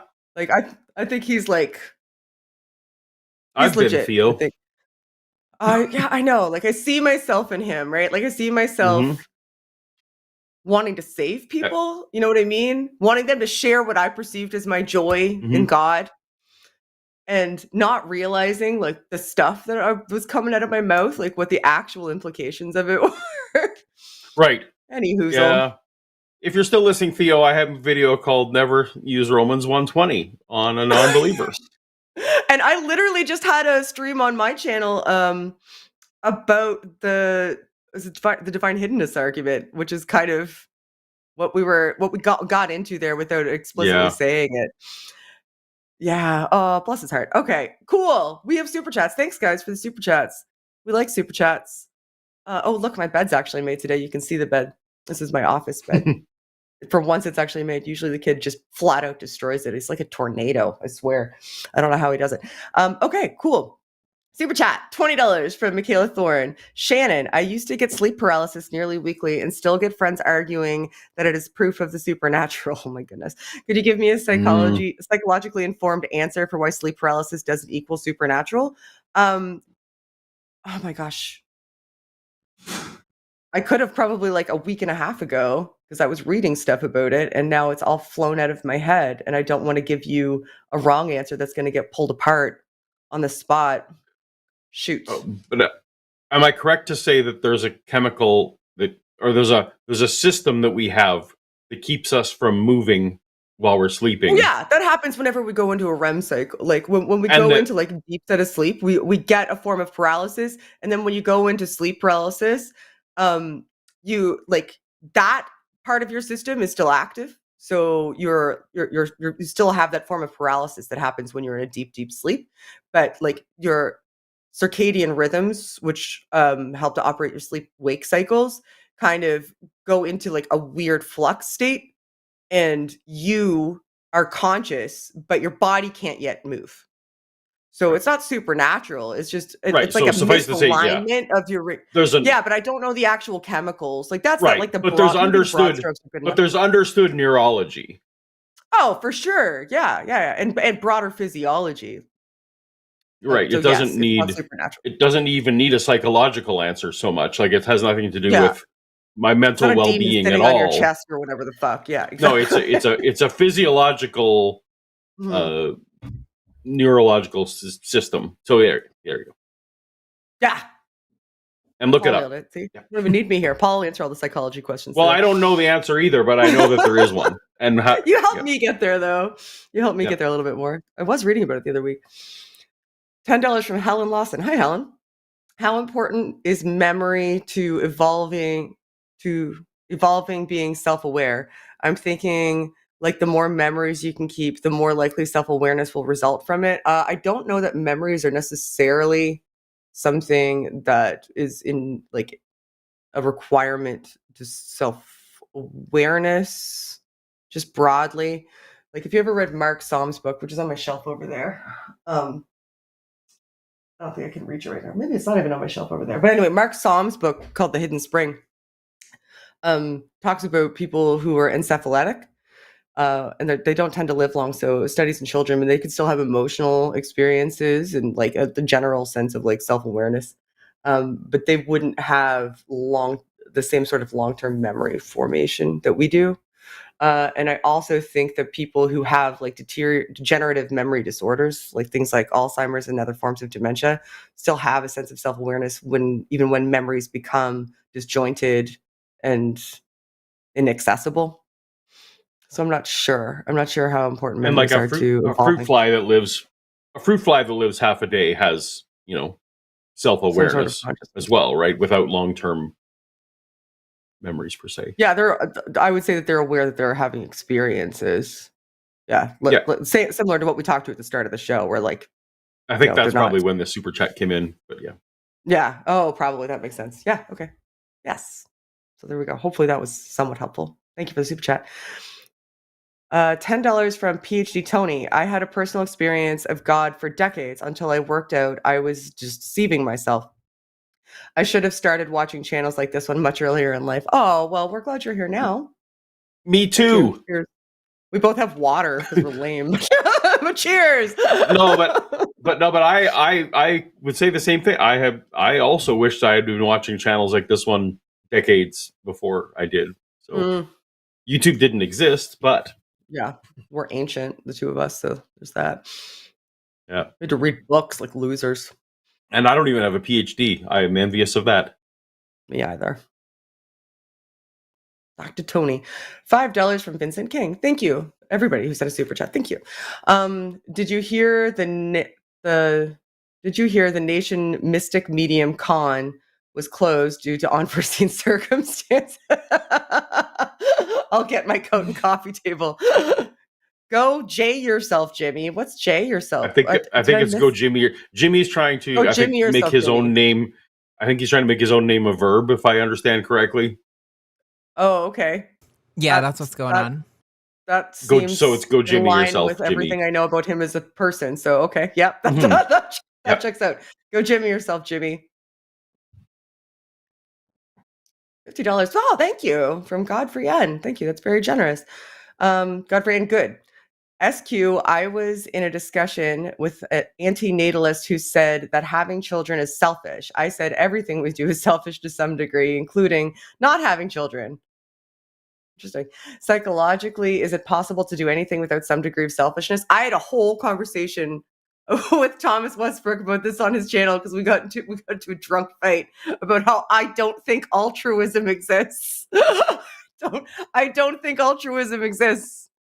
I think it's a fun concept, but I don't think it exists. I think that everything everybody does has some degree of self-motivation, even if it is like feeling good or wanting a legacy.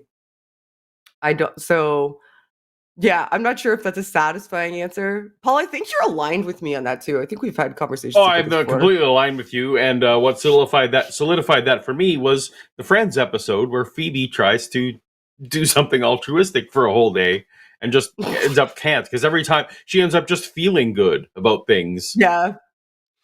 And so but it's that catch-22 that Yeah. So yeah, I don't think it is possible to do anything without some degree of selfishness. $10 from D20. 10 alleged dollars from Canada. They're Canadian dollars. Yeah, that's it.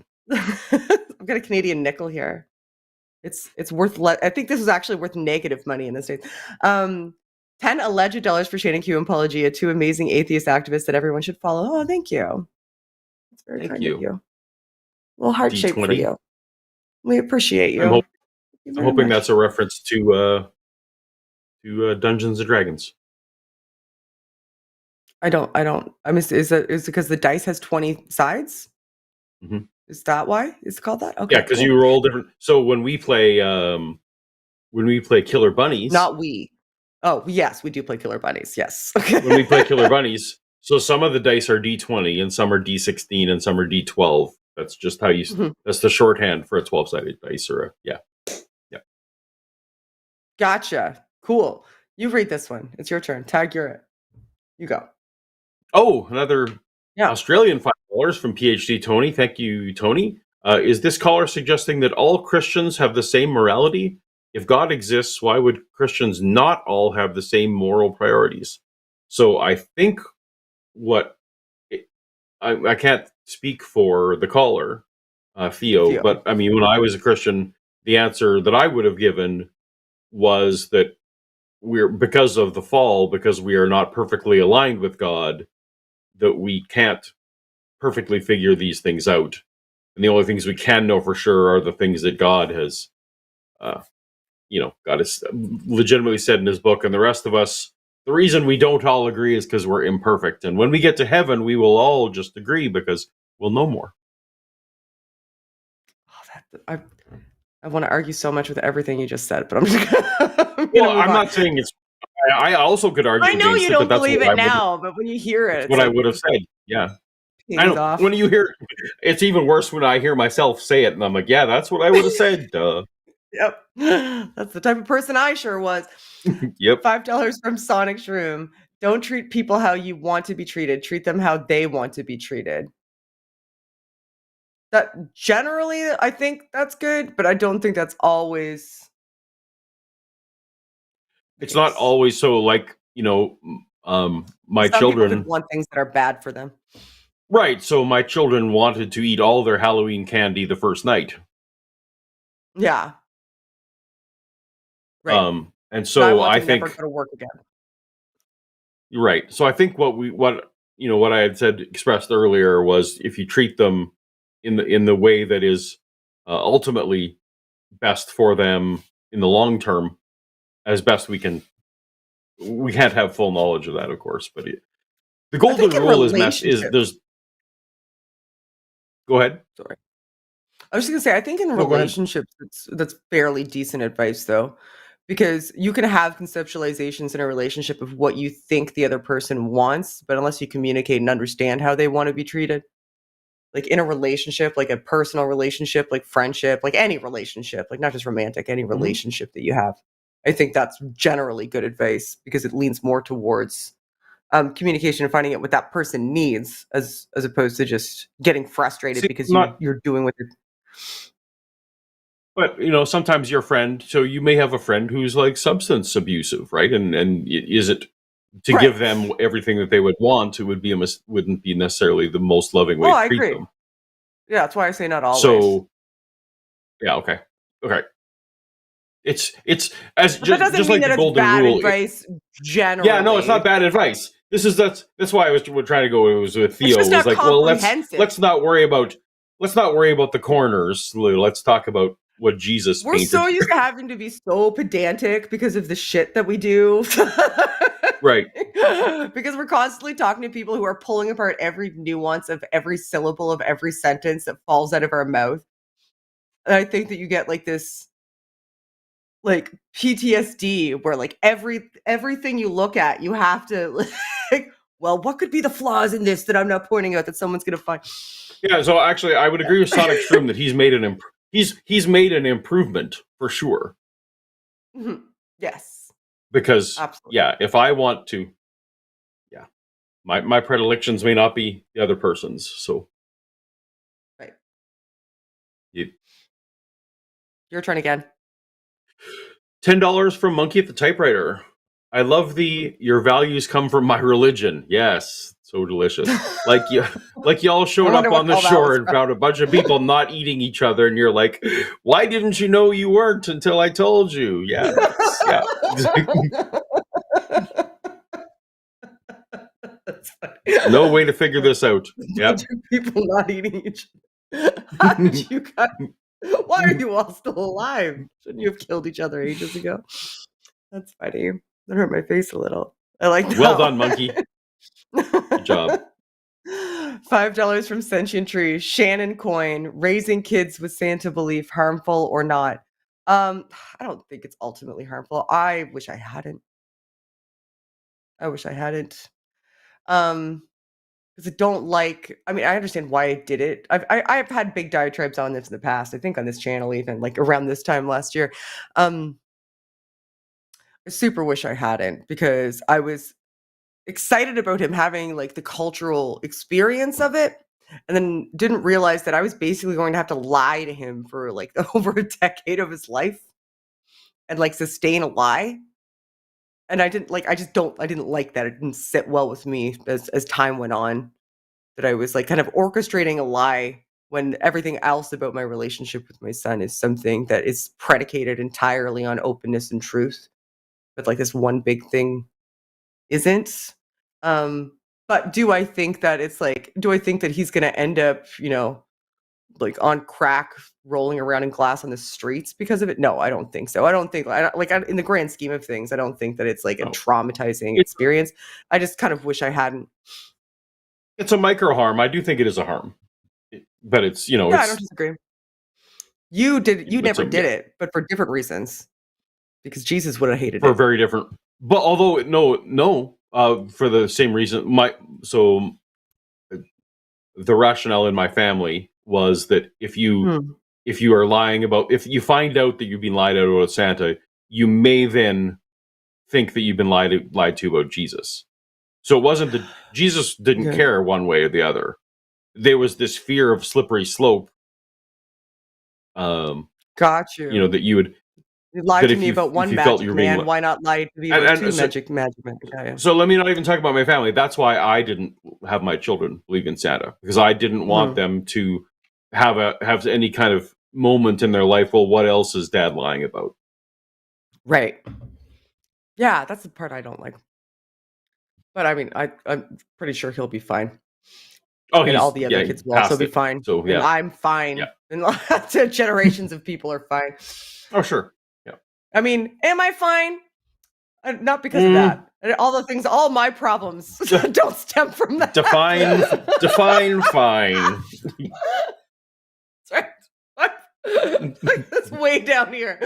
So far down. $9. I mean, people on the internet are calling you and asking what you think. So how you got to be? You're all right. Oh yeah. I am very stable genius. $9.99 from Cody Cooper. It's so entertaining listening to theists who will just never get that life works out. Pardon me, just fine without gods. We can all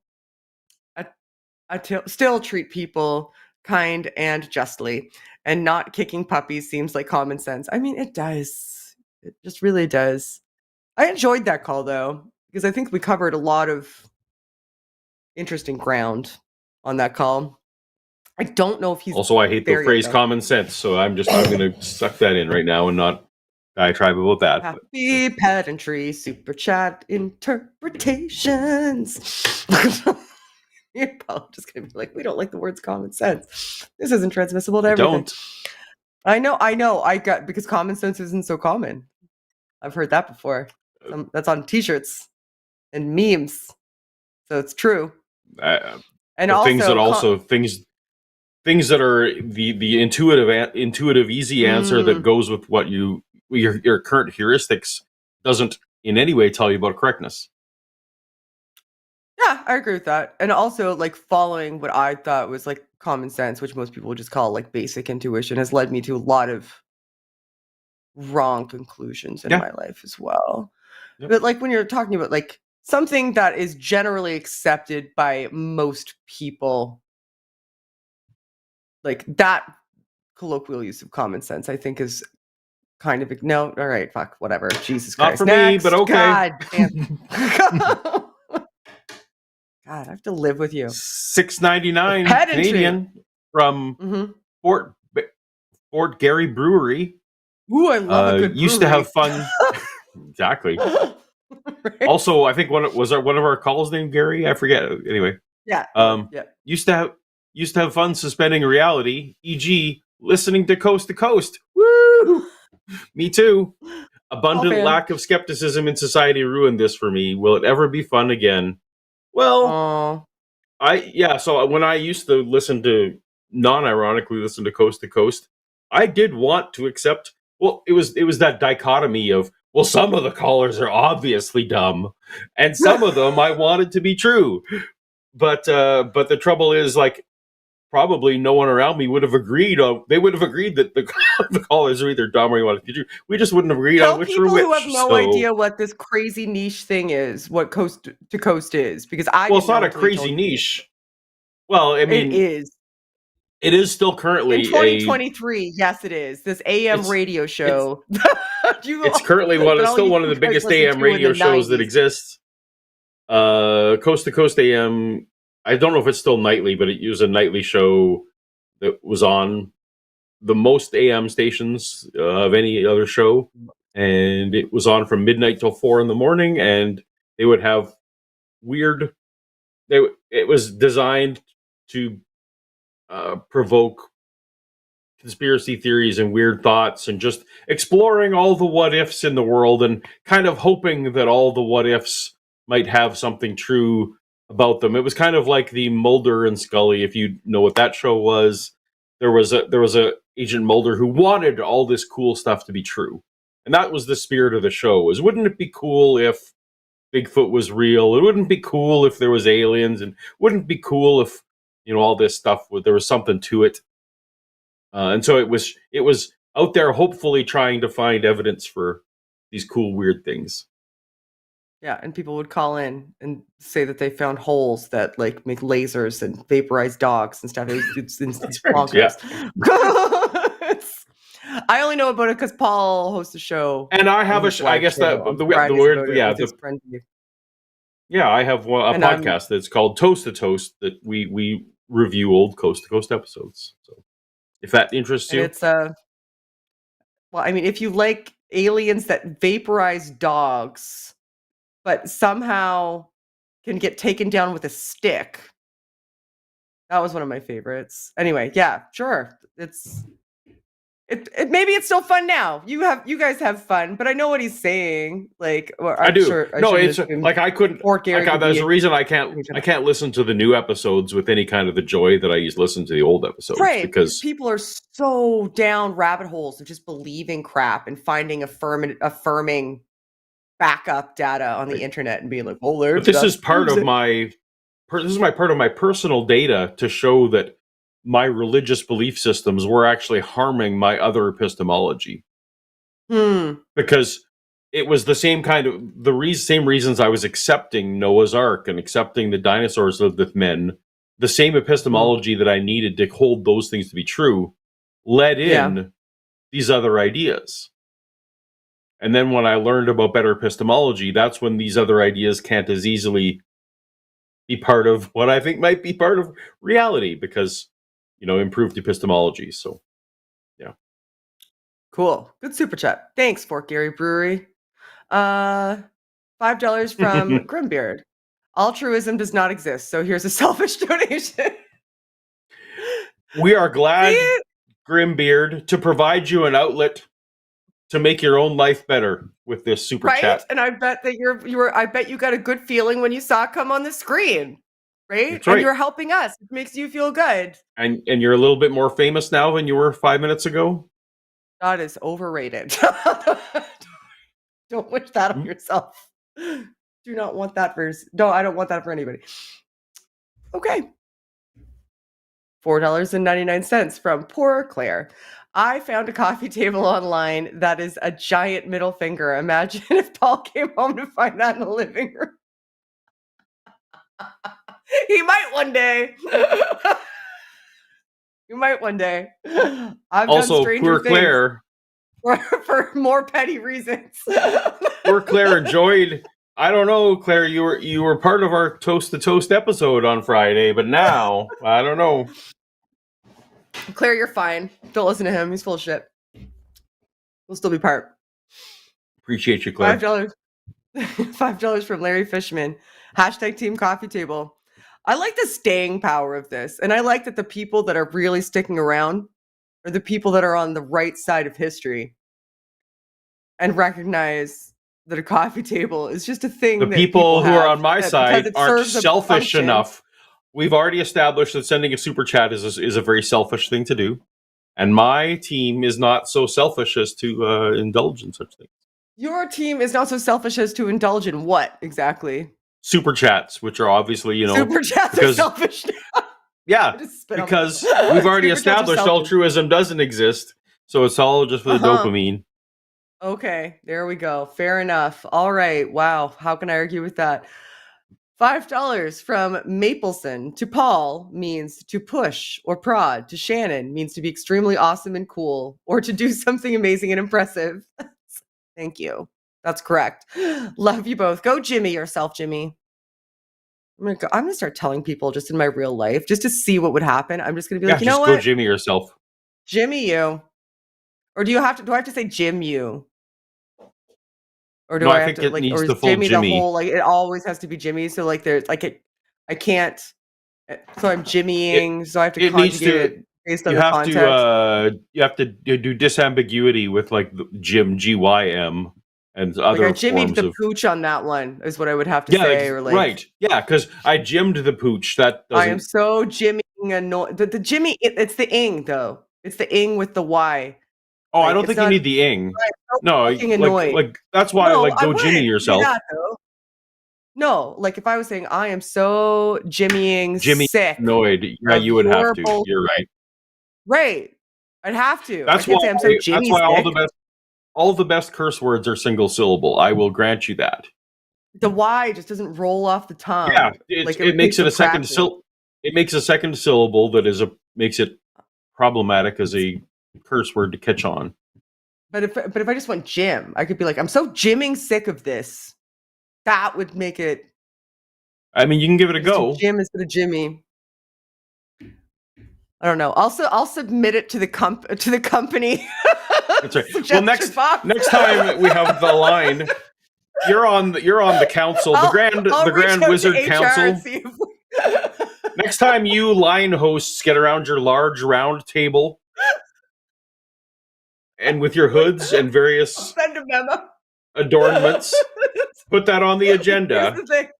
We're going to be reading this in Super Chats. We need to figure out. We need a clarification on this.